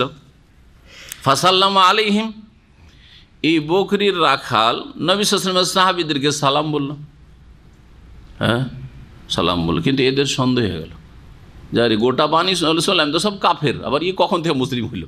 হ্যাঁ, ইয়ে বকরি বাঁচাবে, নিজের জান বাঁচাবে, সেই জন্য হয়তো হ্যাঁ ইয়ে সালাম দিয়েছেন। না না, এর সালাম কবুল করা হবে না। জি, সালাম বললো ওই লোকটি। ফাকালু, তখন সাহাবীদের এই দলটি বললেন, মা সাল্লাম আলাইনা ইল্লা লিয়াতাআওয়াযা মিন্না, ইয়ে সালাম কেন দিয়েছে জানো? এই অন্তর থেকে দেয়নি, আমাদের থেকে বাঁচার জন্য, বাঁচার জন্য। ফামাদু আলী ফাকাতালুহু, তারা অস্ত্র বের করে ওকে দিল হত্যা করে, যে কাজ হয়ে গেছে, গনিমতের মাল পেয়ে গেছি। ওয়াতাও বেগানামেহি আন নবী সাল্লাল্লাহু আলাইহি ওয়াসাল্লাম, আর গনিমতের এই বকরির পাল নিয়ে নবী সাল্লাল্লাহু আলাইহি ওয়াসাল্লামের কাছে হাজির। ফানাজালাত হাজিলা, তখন এই আয়াত নাজিল হলো, আরে সালাম দিয়েছে মানে মুসলিম, কেন তাকে হত্যা করলে? অন্যায় কাজ করেছো, এইরকম কাজ ফাতাবাইয়ানু। জি, ওসামা বিন যায়েদের রিওয়ায়াত যেটি রয়েছে লম্বা, তাতে রয়েছে যে ওনাকে একবার দায়িত্বশীল করে কয়েকজন সাহাবায়ে কেরামকে নিয়ে অভিযানে পাঠানো হয়েছিল। সামনে একজন কাফের পড়ল, বাহ্যিক সে কাফের, কাফের বংশ, আর এলাকা সব কাফেরদের এলাকা। ভাবলেন যে কাফের, উনি ইসলামের উচ্চারণ করেছেন, কিন্তু একজন নিউ মুসলিম কালেমা শুদ্ধ করে পড়তে পারে না, পারবে না। তো ঠিকভাবে লা ইলাহা ইল্লাল্লাহ শাহাদাতটা অত সুন্দর করে বলতে পারেনি, কিন্তু ইসলামের সাক্ষ্য প্রদান করেছে, লা ইলাহা ইল্লাল্লাহ সাক্ষ্য প্রদান করেছে। তার ভাষাটা ওই রকম স্পষ্ট ছিল না। সন্দেহ হয়ে গেল যে না না না না, মুসলমান হয়নি, আসলে আমাদের থেকে আত্মরক্ষার জন্য এরকম হয়েছে। ওসামা বিন রাদিয়াল্লাহু তাআলা আনহু তাকে হত্যা করে দিলেন। সাহাবারে শুনে, ইয়া রাসূলুল্লাহ, একটা লোক এরকম কলেমা পড়ছিল, কিন্তু ওসামা বিন যায়েদ বললেন যে দেখো, ই আসলে জান বাঁচাবার জন্য কলেমা পড়েছে, দেখো কলেমা পড়তে ঢং নেই, কলেমা পড়তে পারেন না, ঠিক করে হত্যা করে দিয়েছে। নবী করিম সাল্লাল্লাহু আলাইহি ওয়াসাল্লাম খুব দুঃখিত হলেন, আর ওসামা বিন যায়েদকে বারবার করে শাসন করলেন যে কী কাজ করেছো তুই? আকাতালতাহু বাদা মা ক্বালা লা ইলাহা ইল্লাল্লাহ, আরে লা ইলাহা ইল্লাল্লাহ বলার পরে ওকে খুন করেছো? বলছে বালা ইয়া রাসূলুল্লাহ, না আমি ইয়া রাসূলুল্লাহ, হ্যাঁ ও কলম পড়েছিল, কিন্তু ভালো করে কলম পড়তে পারে না, তো ও আসলে মুসলমান না, তো আমাদের বাঁচার জন্য এই কাজ করেছে। হাল্লা শাকাকতা আন কলবিহি, ওর অন্তরটা ফেড়ে দেখনি, বক্ষটা ফেড়ে চিরে দেখনি, তো দেখেছো যে সত্যি বলেছে না মিথ্যা বলেছে? এইটা দেখার অধিকার কোথায়? এটা আল্লাহর দেখার অধিকার, আল্লাহর হক, অন্তর্যামী আল্লাহ। কলেমা পড়েছিল, সাথে সাথে ছেড়ে দেওয়া উচিত ছিল, কেন খুন করলে? ওসামা যায়েদ বলছেন, আর এরকম আরও ঘটনা বর্ণনা করা হয়েছে, যে ঘটনাগুলি বলছে মনে হইল যে সেই দিন আমি ইসলাম গ্রহণ করলাম, সেই দিন প্রথম মুসলিম হইলাম।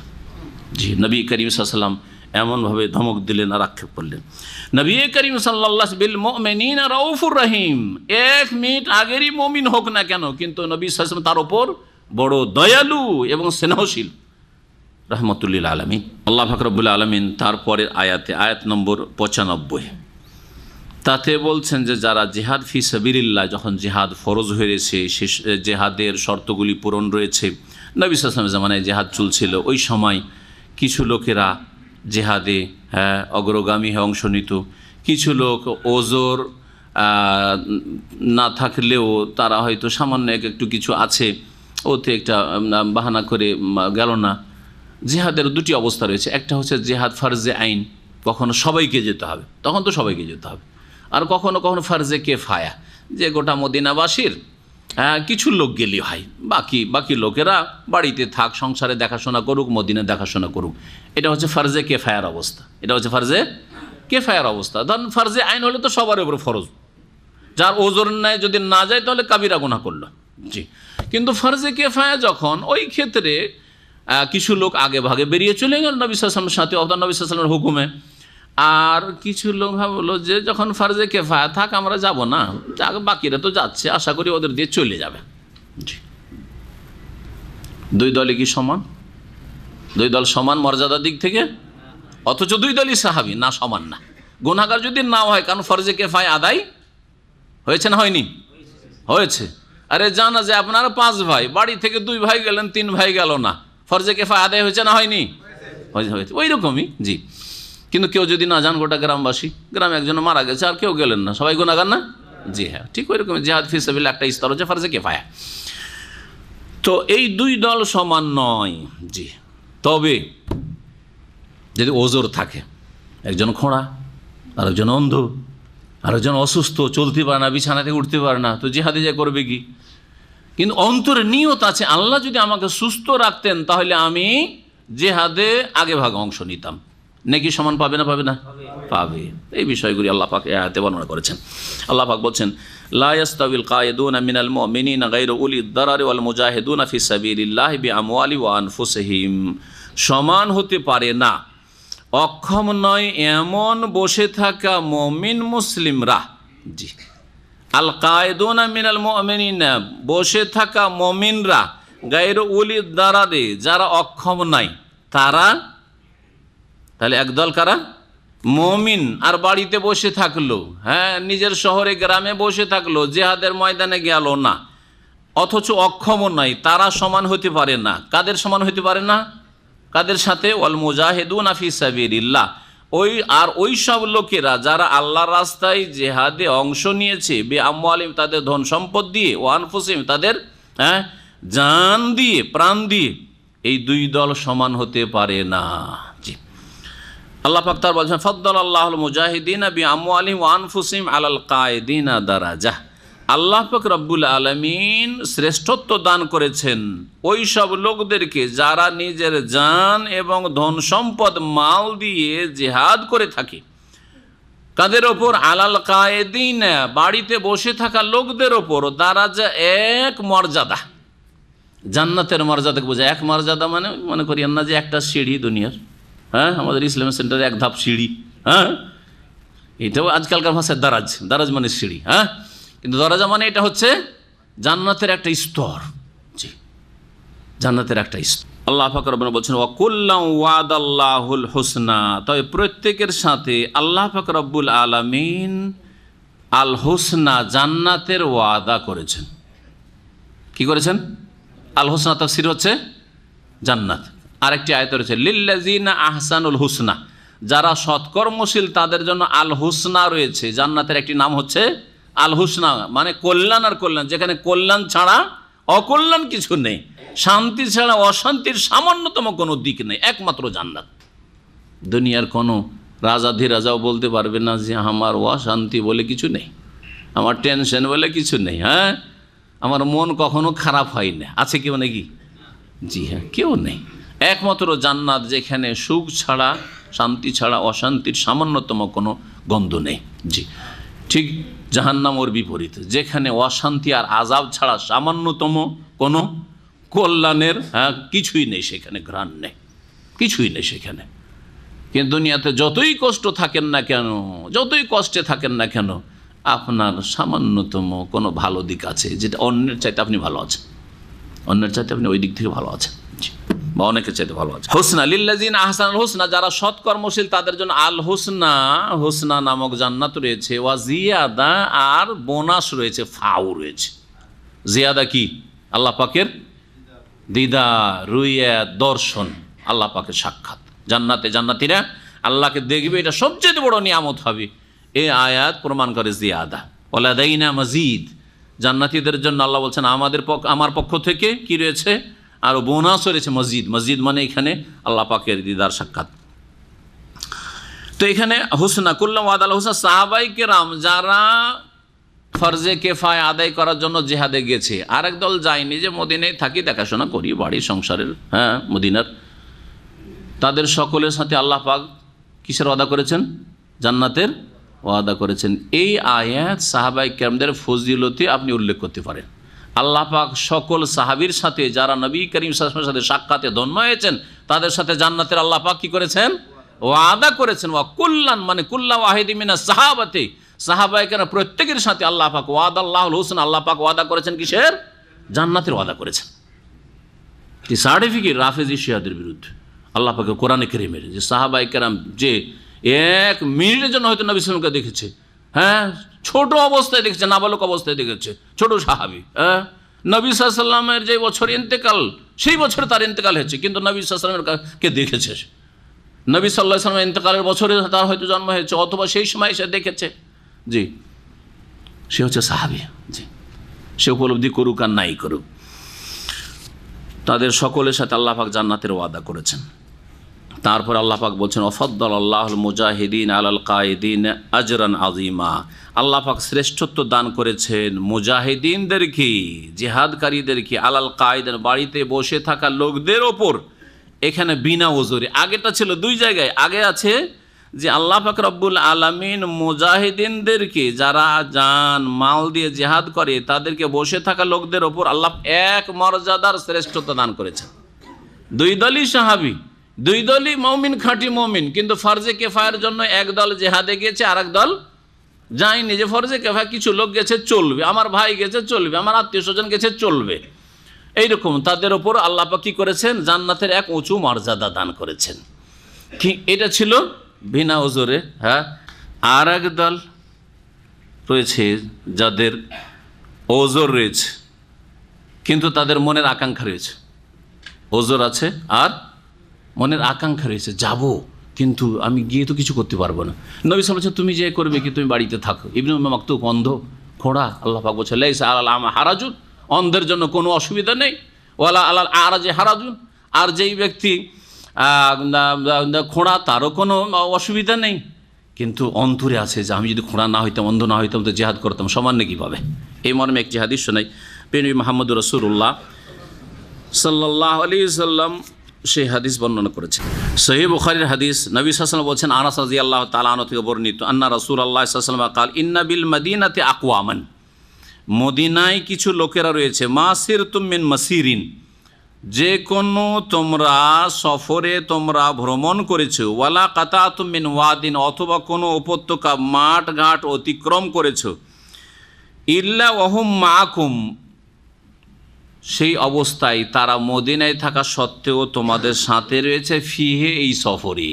মদিনাতে বসে আছে বেশ কিছু লোকেরা, তোমরা যে কোনো জায়গায় ভ্রমণ করো না কেন, যে কোনো মাঠ তোমরা অতিক্রম করো না কেন, তোমাদের সাথেই এই জিহাদে তারা রয়েছে। কালু, সাহাবীরা বললেন যে ইয়া রাসূলুল্লাহ ওয়াহুম বিল মদিনাতে, হে আল্লাহ রাসূল, তারা মদিনাতে আছে আর আমাদের সাথে আছে, আবার আমরা গেছি জিহাদে আর ওরা মদিনায় বসে আছে আর আমাদের সাথে আবার আছে, এটা কেমন কথা হইল? কালা নাম, নবী সাল্লাল্লাহু আলাইহি ওয়াসাল্লাম, হ্যাঁ তারা তাও তোমাদের সাথেই রয়েছে। হাবাসাহুমুল ওজর, ওজর তাদেরকে বাধাগ্রস্ত করেছে, ওজরের কারণে, অসুবিধার কারণে তারা যেতে পারেনি, কিন্তু নেকির দিক থেকে, সওয়াবের দিক থেকে, বদলার দিকে তোমাদের সাথেই রয়েছে, তারাও মুজাহিদিন। আর এক দল আছে যারা সুস্থ, যেতে পারবে, তারপরেও যায়নি, যেতে পারবে যায়নি। ওদের ক্ষেত্রে আল্লাহ পাক রব্বুল আলামিন বলছেন ওয়াফাদ্দালাল্লাহুল মুজাহিদিন আলাল কায়েদিন আজরান আযীমা, ফজিলত দান করেছেন মুজাহিদিনদেরকে বাড়িতে বসে থাকা লোকদের ওপর আজরান আযীমা, মহাপুরস্কার প্রদানের মাধ্যমে। মহাপুরস্কারে আল্লাহ পাক মহাপুরস্কার দান করবেন মুজাহিদিনদেরকে, যারা জিহাদে অংশ নিয়েছে, ওদের ওপর যারা যায়নি, বাড়িতে বসে থেকেছে, তাদের ওপর দারাজাতিম মিনহু, বহু স্তরে আল্লাহ পাক তাদেরকে সম্মানিত করবে। এখানে এক মর্যাদা বলেননি, বহু মর্যাদা আল্লাহ পাক দান করবেন। ওয়া মাগফিরাতাম ওয়া রাহমা, এবং আল্লাহ পাক তাদের ক্ষমাও করবেন এবং দয়াও করবেন। ওয়া কানা আল্লাহু গফুরার রাহিমা, আল্লাহ পাক বড় মার্জনাকারী, বড় দয়ালু।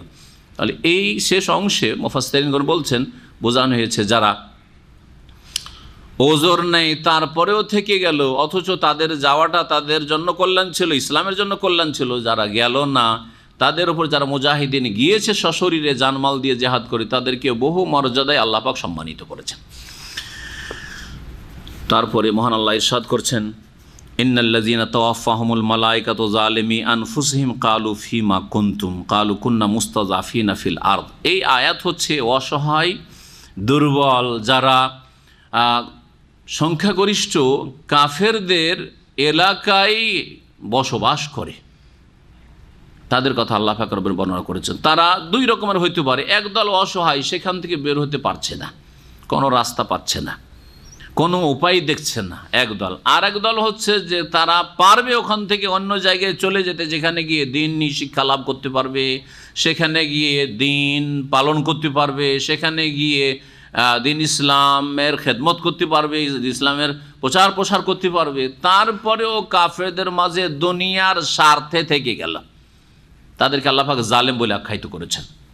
জি, আয়াতটি তাফসীর করি আর তারপরে তখন বর্তমান যে অবস্থা মুসলিমদের সে সম্পর্কে কিছু কথা বলার চেষ্টা করব। আল্লাহ পাক বলছেন, ইন্নাল্লাযীনা তাওয়াফাহুমুল মালায়েকাতু যালিমি আনফুসিহিম, নিশ্চয়ই ফেরেশতারা যেসব লোকদেরকে তাদের নিজেদের উপর জুলম করা অবস্থায়, ফেরেশতারা যাদের আত্মা গ্রহণ করেছেন, যাদের রূহ কবজ করেছেন, ফেরেশতারা যাদেরকে মৃত্যুদান করেছেন তাদের নিজেদের উপর জুলম করা অবস্থায়, মানে জালেম হয়ে তারা মারা গেছে, জালেম হয়ে তারা মারা গেছে। আল্লাহ জালেমি আনফুসিহিম মানে অন্যদের উপর জুলুম করে, নিজের উপর জুলুম করেছে।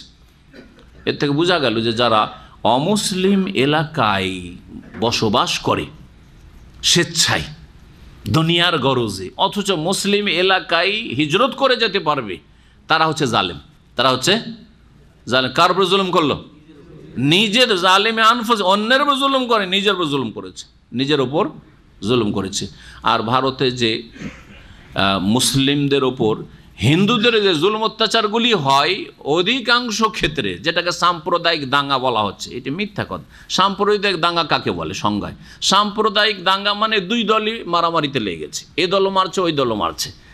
হ্যাঁ, মুসলিম না নিরীহ বেচারারা কোন রকম করে যান বাঁচাবার চেষ্টা করছে, ওদেরকে গিয়ে প্ল্যানিংয়ের সাথে মারছে, আর বলবেন সাম্প্রদায়িক দাঙ্গা। এটা সাম্প্রদায়িক দাঙ্গা না, এটা হচ্ছে তাদের পক্ষ থেকে জুলম অত্যাচার। এই জুলমের শিকার কারা হয়, ক্ষতিগ্রস্ত কারা হয়? যারা শহরে হিন্দু মহল্লাতে বাস করবে, কাফেরদের এলাকায় বাস করবে। কি জন্য জানেন? এক শ্রেণী ফাসেক মুসলিমের রয়েছে, দুনিয়াদার পেট পূজারী মুসলিমের রয়েছে। আরে মুসলিমদের এই মহল্লাগুলি নোংরা, মুসলিমদের এলাকাগুলি পরিষ্কার পরিচ্ছন্ন নাই, মুসলিমদের এলাকাগুলিতে ওই রকমের ফ্যাসিলিটির সুযোগ সুবিধা নেই, যার ফলে এক দুইজন, একটা দুটা ঘর, পাঁচটা ঘর, আর হাজার হাজার কাফেরদের মাঝে বসবাস করছে। দেশ থেকে অন্য দেশে না যেতে পারেন যদি হিজরত করে, কমপক্ষে এক এলাকা থেকে আর এক এলাকা হিজরত করা ফরজ মনে রাখবেন।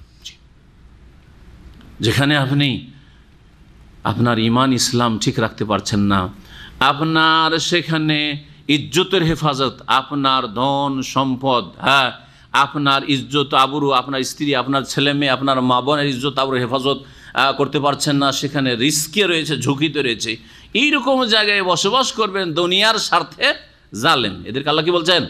জালেমি আনফুসিহিম, নিজেদের ক্ষতি করেছে। এরা যদি ওই অবস্থায় মারা যায় তো জালেম।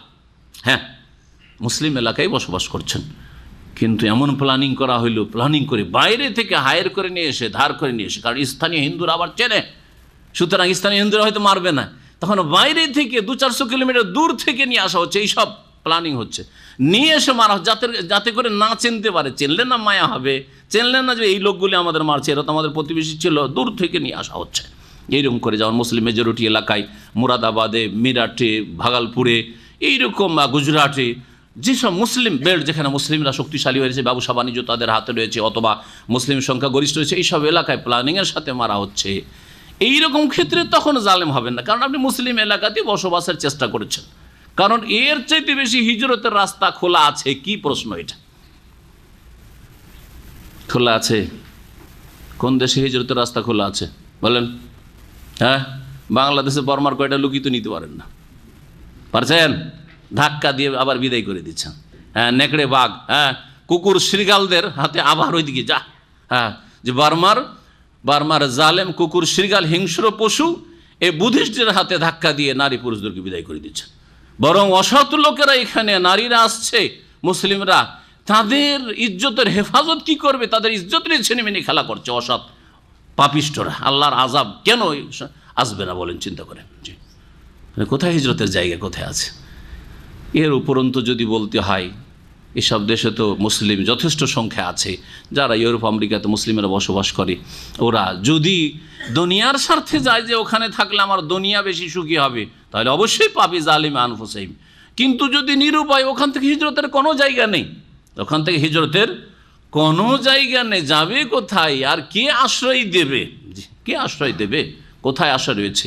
এই দুনিয়া, বিশাল দুনিয়াকে সংকীর্ণ করে দেওয়া হয়েছে বর্তমান যুগে। সুতরাং এই বিষয়টি সম্পর্কে মনে রাখতে হবে যে যারা হিজরত করতে পারছে, আর হিজরত কয়েক স্তরে রয়েছে, এই বিষয়টি আপনাদের সামনে আমি একটু বিস্তারিত তুলে ধরি। হিজরতের বিষয়টি যেহেতু আয়াতে আসছে, আর হিজরত না করলে গুনাহগার কখন গুনাহগার হবে? হিজরত কয়েক রকমের। একটা হিজরত হচ্ছে একেবারে কুফরি এলাকা থেকে, যেখানে ইসলামের একটু আগে যেমন বললাম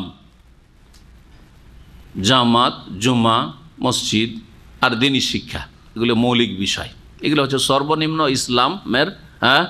ইসলামের বিধিবিধান কায়েম করা। যে ইসলাম শিখতে পারছেন, ইসলাম শিখতেও পারছেন না, অথবা কিছু শিক্ষা যদি ঘরে বসে শিখে নেন তো নামাজ পড়তে পারছেন না, জামাত করতে পারছেন না, জুমা কায়েম করতে পারছেন না, মসজিদ কায়েম করতে পারছেন না। হিজরত ফরজ। হিজরত এই ক্ষেত্রে ফরজ যদি কোনো রাস্তা থাকে তাহলে, আর যদি রাস্তা না থাকে তাহলে তখন বলবো মোস্তাদাফিন, অসহায়। তখন তাদেরকে কি বলা হবে? অসহায়। যখন মক্কায় কিছু অসহায় ছিল, আল্লাহ পাক তাদেরকে ব্যতিক্রম বুঝে আল্লাহ এদেরকে মাফ করবেন। 2 নম্বর হিজরত আল হিজরাত মিন বেলাদিল বেদাতে, বেদাতি এলাকা থেকে হিজরত করা। জি হ্যাঁ, সুফিদের এলাকা, যেখানে আপনাকে শিরকুফরি করতে হবে, কবর মাজারে অংশ নিতেই হবে, হ্যাঁ, মুরিদ হতেই হবে, ওরসে যেতেই হবে, চাঁদা বা মাজারে দিতেই হবে। বেদাতি এলাকা, জাতিতে মুসলমান কিন্তু বেদাতে ভরা। তো বেদাতি এলাকা থেকে সুন্নতি এলাকাতে হিজরত করতে হবে। এটা হচ্ছে দ্বিতীয় হিজরত। তৃতীয় হিজরত হচ্ছে আল হিজরাত মিন বেলাদিন গালাবা আলাইহাল হারাম, এমন এলাকা থেকে, এমন দেশ বা শহর থেকে হিজরত করা যেখানে হারাম বিস্তার লাভ করেছে, হালালভাবে জীবনযাপন খুব মুশকিল। কিন্তু আমি যদি এখান থেকে কিছু দূর সরে যাই বা অন্য কোথাও সরে যাই, সেখানে হালালভাবে জীবনযাপন করতে পারবো। ওখানে হালাল খাওয়ার কোনো ব্যবস্থা নেই, হালাল রোজগারের ব্যবস্থা নেই। হ্যাঁ, আমার মদের হোটেলে চাকরি করতে হবে, শুকুরের গোস্ত পরিবেশন করা হয় সেই হোটেলে চাকরি করতে হবে, আর পয়সার জন্য চলে গেছেন আপনি পশ্চিমা দেশে ওইসব হোটেলে চাকরি করার জন্য, হারাম। ওখান থেকে হিজরত ফরজ।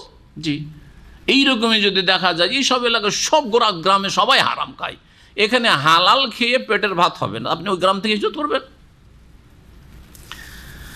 যদি মুসলিম দেশে হোক না কেন, এক মুসলিম দেশের এক প্রান্ত থেকে আরেক প্রান্তে হিজরত করতে হবে এমন এলাকা থেকে। 4 নম্বরে, যেখানে হয়তো মসজিদ, ইসলামিক শিক্ষা, জামাত, জুমা এগুলো কায়েম করতে পারছেন, কিন্তু দিনের ক্ষেত্রে মুসলিমকে কষ্ট দেওয়া হচ্ছে, ইজ্জত আবরু নিরাপদ নয়, আপনার মা বোন মেয়েরা নিরাপদ নয়, আপনার ধন সম্পদ সেখানে নিরাপদ নয়, সেখান থেকে হিজরত করতে হবে। এইরকমই আর এক হিজরত হচ্ছে 5 নম্বরের হিজরত আল হিজরাত মিন বালাদিন ইউখাফু মিনাল মারাজ, যদি দেখা যায় যে এই এলাকাগুলির আবহাওয়া দূষিত, এখানে ব্যাপক হারে রোগ বিপদ আপদ ছড়িয়ে আছে, বিভিন্ন রোগ ছড়িয়ে আছে, তাহলে সেখান থেকে হিজরত করবেন। একমাত্র মহামারীর ক্ষেত্রে, প্লেগের ক্ষেত্রে নবী সাল্লাল্লাহু আলাইহি ওয়াসাল্লাম নিষেধ করেছেন। কোথাও যদি মহামারী ছড়িয়ে পড়ে, হ্যাঁ, বসন্ত, আগে যেমন গুটি বসন্ত ছিল, কলেরা, এই রকমের যেগুলো প্লেগ বলা হয়, মহামারী ছড়িয়ে পড়েছে, তখন ওখানে আছেন অলরেডি, ওখান থেকে তখন পালানো যায় না, পালিয়ে গিয়ে অন্য এলাকাকে আক্রান্ত করতে পারেন, এই জন্য নিষেধ করা হয়েছে। কিন্তু যে আগে থেকেই জানেন বা এলাকায় দেখছেন খুব রোগ, আর এখানকার আবহাওয়া ছেলে মেয়েদের জন্য বা পরিবারের জন্য, আমাদের জন্য অশান্তির কারণ হয়ে পড়েছে, তো হিজরত রয়েছে এই ক্ষেত্রে। 6 নম্বর হিজরত হচ্ছে যে এমন এলাকা থেকে হিজরত করা যেই এলাকাতে ইসলাম শিখবেন, ইসলামের কোনো শিক্ষকই পাওয়া যায় না, আলেমের দিন নেই, কার কাছে ফতোয়া নেবেন তাও পাওয়া যায় না, কারো কাছে এলেম শিখবেন, একটা যে দিনের দর্শ শুনবেন তাও নেই, একটা মসজিদ মাদ্রাসাও নেই, শিক্ষা প্রতিষ্ঠানও নেই, ওই এলাকা থেকে হিজরত করতে হবে। আজকাল যদিও এক শ্রেণীর লোক যুক্তি পেশ করতে পারে যে পশ্চিমা এলাকাতে আমরা আছি, ওখানে আলেম না থাকলেও আমরা নেটের মাধ্যমে ইসলাম জেনে নিচ্ছি, কিন্তু নেটের মাধ্যমে ইসলাম জানাই শুধু সবসময় যথেষ্ট নয়, কমপক্ষে কিছু আলেম তো অবশ্যই হইতে হবে, যারা আপনাদেরকে এখানে সরাসরি সশরীরে কোরআন হাদিসের শিক্ষা দেবে। যদি না থাকে তাহলে সেখান থেকে হিজরত করা উচিত। কখনো হয়তো ফরজ হবে না, এই হিজরতগুলি কখনো ফরজ হবে, কখনো মুস্তাহাব হবে, অবস্থা হিসাবে আপনার এই হুকুম হবে, কখনো ফরজ আর কখনো মুস্তাহাব হবে। আল্লাহু আলাম। আসেন আয়াতে আল্লাহ পাক রব্বুল আলামিন বলছে, ইন্নাল্লাযীনা তাওয়াফাহুমুল মালায়েকাতু, নিশ্চয়ই ফেরেশতারা যাদের আত্মাগুলি গ্রহণ করেছেন, জালিমি আনফুসিহিম, তাদের নিজেদের উপর জুলম করা অবস্থায়, অর্থাৎ কাফেরদের মাঝে বসবাস করে সেখানে কাফেরদের হাতে নিহত হয়েছে কালু, তাদের ইন্তেকালের পরে ফেরেশতারা বলেন তাদেরকে, ফিমা কুনতুম, তোমাদের কি হয়েছিল, কি ব্যাপার, এইরকম কেন মারা গিয়েছিলে, কাফের হাতে কেন খুন হয়েছিলে? হ্যাঁ জি, কি ব্যাপার, তোমরা এরকম হারামে কেন ডুবেছিলে, বিদাতীদের এইরকম বেদাতের কাজে কেন সাহায্য করেছিলে, কি ব্যাপার ওরসে আর কবর মাজারে চাঁদা কেন দিয়েছিলে, ফিমা কুনতুম, আল্লাহ জিজ্ঞেস করবেন। জি, তখন বলবে ওই লোকেরা, কালু কুন্না মুস্তাযাফিনা ফিল আরদে, আমরা দেশে অসহায় ছিলাম, বড়ই দুর্বল ছিলাম, খুব কমজোর ছিলাম, চাঁদা না দিলে উপায় ছিল না, পূজার আর মাজারের, হ্যাঁ, মিলাদে হাজির না হইলে উপায় ছিল না, অথবা কি করব অন্য কোথাও যেতে পারিনি, এই জন্য ওখানে ছিলাম। কালু, তখন ফেরেশতারা বলবে, কথোপকথন হচ্ছে কিন্তু, হ্যাঁ, বরজাখী জীবনে এই যে মৃতদের সাথে কথা হচ্ছে ফেরেশতাদের, আলাম তাকুন আরদুল্লাহ ওয়াসিয়াতান ফাতুহাজিরু ফিহা, আল্লাহর জমিনটা কি প্রশস্ত ছিল না যে সেখানে তোমরা হিজরত করে চলে যেতে? আরে যেই এলাকায় নিরুপায় ছিলে আর অসহায় ছিলে আর দিন ইসলাম ঠিকভাবে পালন করতে পারছিলে না, তোমাকে শিরক বিদআতে লিপ্ত হতে হচ্ছিল, সহযোগিতা করতে হচ্ছিল, এখান থেকে অন্য জায়গায় হিজরত করতে পারোনি? আল্লাহর জমিন কি একেবারে সংকীর্ণ হয়ে গেছিল? ফাউলাইকা মাওয়াহুম জাহান্নাম, আল্লাহ বলছে এরাই তো সেই লোকেরা যাদের বাসস্থান হচ্ছে জাহান্নাম, ওয়াসাআত মাসিরা, আর তাদের প্রত্যাবর্তন স্থল কতই না জঘন্য। এই জাহান্নাম কতই জঘন্য প্রত্যাবর্তন স্থল বা আবাসস্থল। সুবহানাল্লাহ, চিন্তা করেন তাহলে, শখ করি দুনিয়ার লোভ লালসায় কাফের দেশে স্থায়ীভাবে বসবাস করা, অথচ সেখানে যদি ইসলাম পালন না করতে পারেন, হ্যাঁ, ইসলাম যদি পালন করতে পারেন, ইসলাম যদি পালন করতে পারেন তো থাকেন, বলছেন যে সব কাফের দেশ থেকে উইটা সবাই চলে আসেন, তাহলে ওই দেশে ইসলামের দাওয়াত কে করবে? জি, সেখানে ইসলাম পালন করতে পারবেন। কতটা ইসলাম পালন করা? আবার বলেন আপনারা, একটু আগে বললাম, দুইবার করে বলেছি কিন্তু মাঝে মাঝে, হ্যাঁ, কমপক্ষে দিনী শিক্ষা নিতে পারছেন, আর জুমা জামাত কায়েম করতে পারছেন, আর জুমা জামাতের জন্য মসজিদ লাগবে, মসজিদ কায়েম করতে পারছেন, তাহলে আপনি মোটামুটি ইসলাম পালন করতে পারছেন। আর যদি ইসলাম কায়েম করা মানে চোরের হাত কাটা, তাহলে তো মুসলিম দেশ থেকেও হিজরত করতে হবে, সব সৌদি আরব চলে আসতে হবে, তাই না? কারণ আর কোথাও তো চোরের হাত কাটা হয় না, কেসাস হয় না, হত্যার বদলে হত্যা হয় না, জেনার শাস্তি হচ্ছে না, তাই না? ইসলামী শাস্তি হচ্ছে না, সুতরাং সারা মুসলিম দেশ থেকে হিজরত করতে হবে, সম্ভব। আল্লাহ পাক বলছে ইল্লাল মুস্তাযাফিনা মিনার রিজাল, তবে যদি একেবারে অসহায় হয়, পুরুষ মানুষ, যুবক মানুষ, কিন্তু অসহায়, হাত পা বাঁধা আছে, বেরোতে দিবে না, বেরোলে খুন করে দেবে, দেশ থেকে বেরোতে দিচ্ছে না। আজকালকার আইনের যুগে পাসপোর্ট নেই, বেরোবেন কোথায় আপনি, তাই না? আর যখন এসব পাসপোর্ট আর ভিসার আইন ছিল না তখনকার যুগে হাত পা বেঁধে মক্কাতে মুসলিম মুস্তাযাফিন দুর্বল অসহায়দেরকে হাত পা বেঁধে ঘরে বন্ধ করে রেখেছে, জেনেছে যে এরা ইসলাম কবুল করেছে, ধরা খেয়েছে। জি,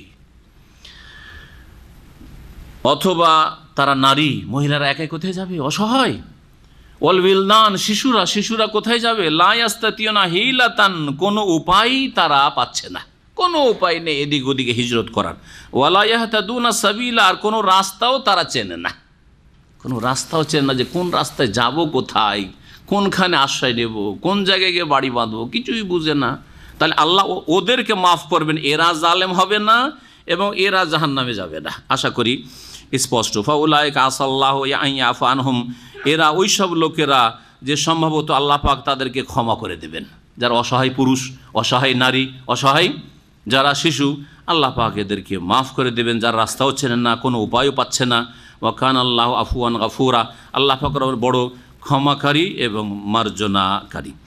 ওয়া মান ইউহাজির ফি সাবিলিল্লাহ, আল্লাহর রাস্তায় যারা হিজরত করে, ইয়াজিদ ফিল আরদে মুরাগামান কাসীরা ওয়া সাহ, তারা আল্লাহর জমিনে পৃথিবীতে অবশ্যই আশ্রয়স্থল, বহু আশ্রয়স্থল পাবে। মোরাগামান আশ্রয়স্থল, কাসীরান বহু, অনেক আশ্রয়স্থল পাবে। জি, ওয়াসাআতান, এবং প্রাচুর্য পাবে। এই কথা চিন্তা করলে হবে না যে আমার মাতৃভূমি ছেড়ে কোথায় যাব, আমার এখানে ব্যবসা বাণিজ্য আছে, এখানে আমার জমি জায়গা আছে, ভিটে মাটি আছে, এসব ছেড়ে কোথায় যাব, না না। ওয়াসাআতান, প্রাচুর্য পাবে, রুজির প্রাচুর্য পাবে হিজরত করলে, এবং বহু আশ্রয়স্থল পাবে চেষ্টা করলে। হ্যাঁ জি, তারপরেও যদি দেখা যায় যে না, পাচ্ছে না, যেমন বললাম যে বর্তমান পরিস্থিতিটা ঠিক এইরকম নয় যে যেখানে যাবেন সেখানে অনেক আশ্রয়স্থল পাবেন, এইরকম নয়।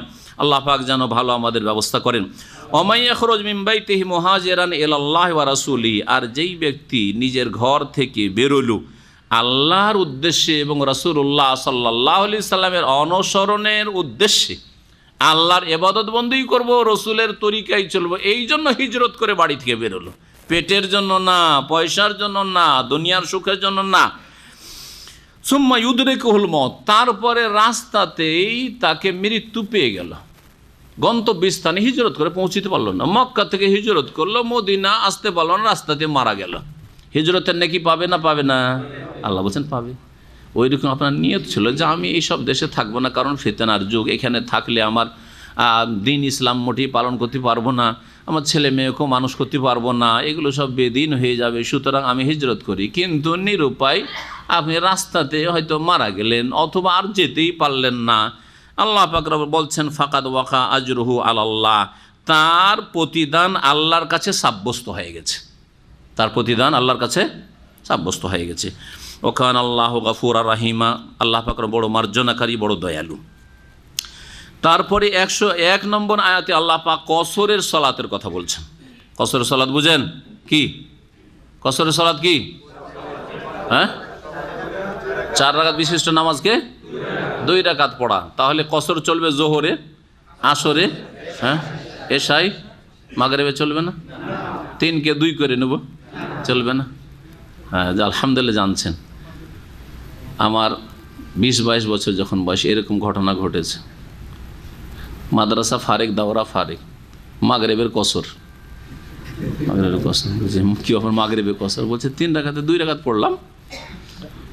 জি হ্যাঁ, হাদিসে স্পষ্ট রয়েছে মাগরিবে কোনো কসর নেই, মাগরিবে কসর নেই, ফজরে কসর নেই। জি হ্যাঁ। তো আলহামদুলিল্লাহ আমাদের দেশের এক শ্রেণী বিদাতি মোল্লাদের এত গায়ের ঝাল আপনাদের তৌহিদ সুন্নাত আর সহি আকীদা শিখায়, যে বলছে যে এখানে ক্লিন করতে যায় আরব দেশে, আর যাওয়ার পরে ইসলাম শিখে বলছে না বিদাতিরা। ওদেরকে বলছে তোদের দাওরা মুফতি ফতোয়া দিচ্ছে যে মাগরিবে কসর আছে। জি হ্যাঁ। তো কতটা শিক্ষাগত যোগ্যতা দাওরা ফারেক হয়ে হয়? সবার হয় না, অল্প কিছু, 2টা একটা ভালো হচ্ছে, সেটা আলাদা কথা, শতকরা।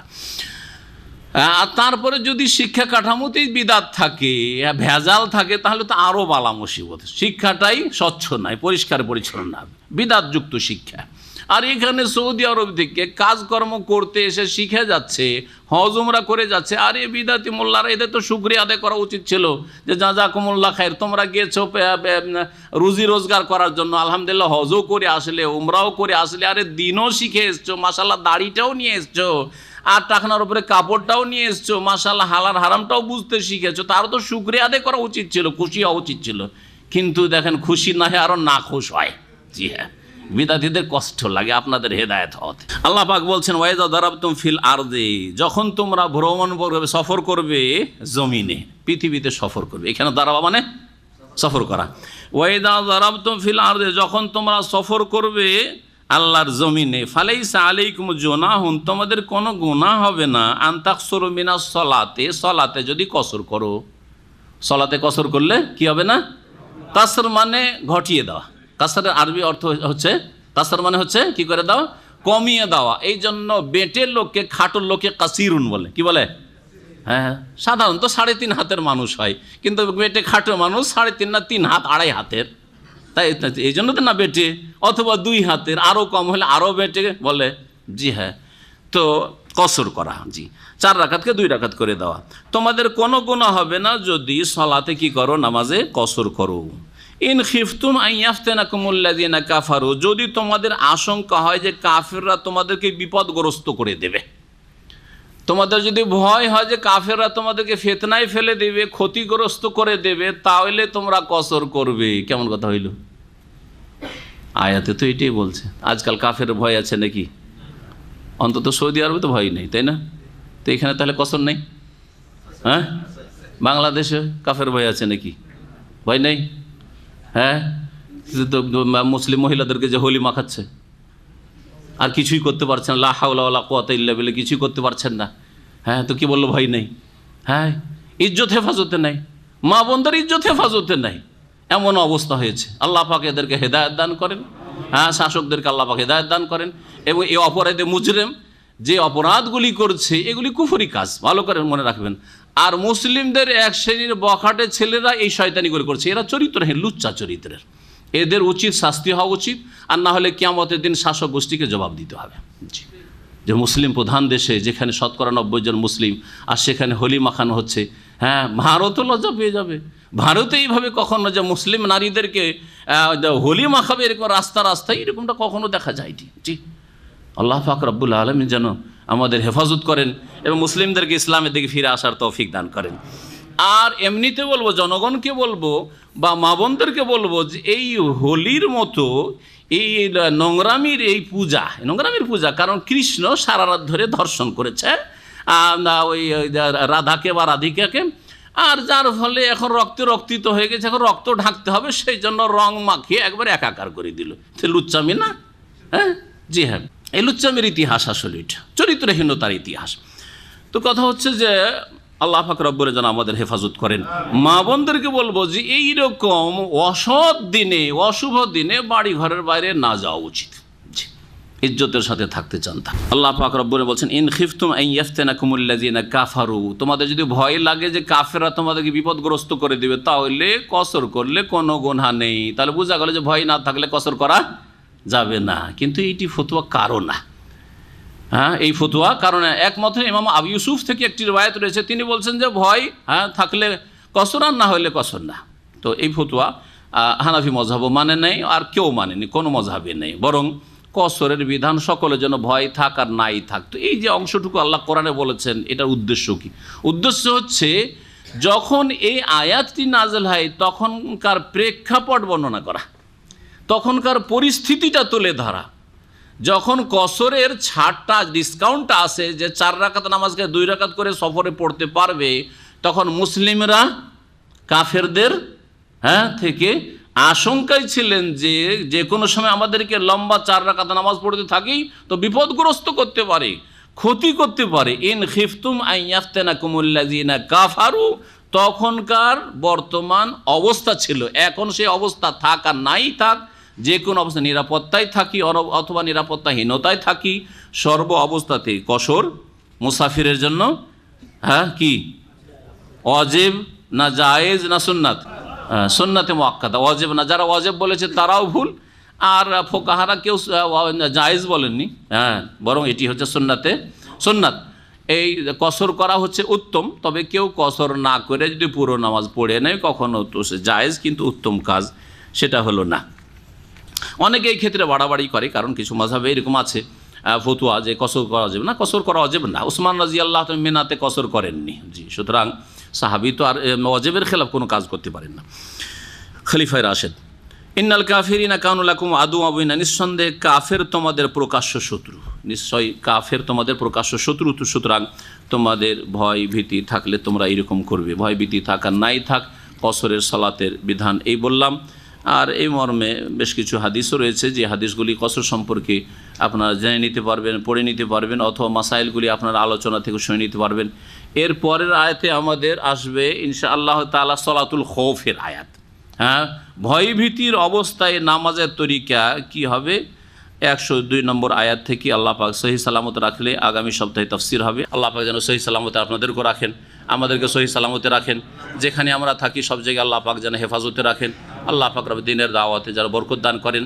ওয়া সাল্লাল্লাহু আলা নবিয়ানা মুহাম্মদ ওয়া আলা আলিহি ওয়া সাহবিহি আজমাইন।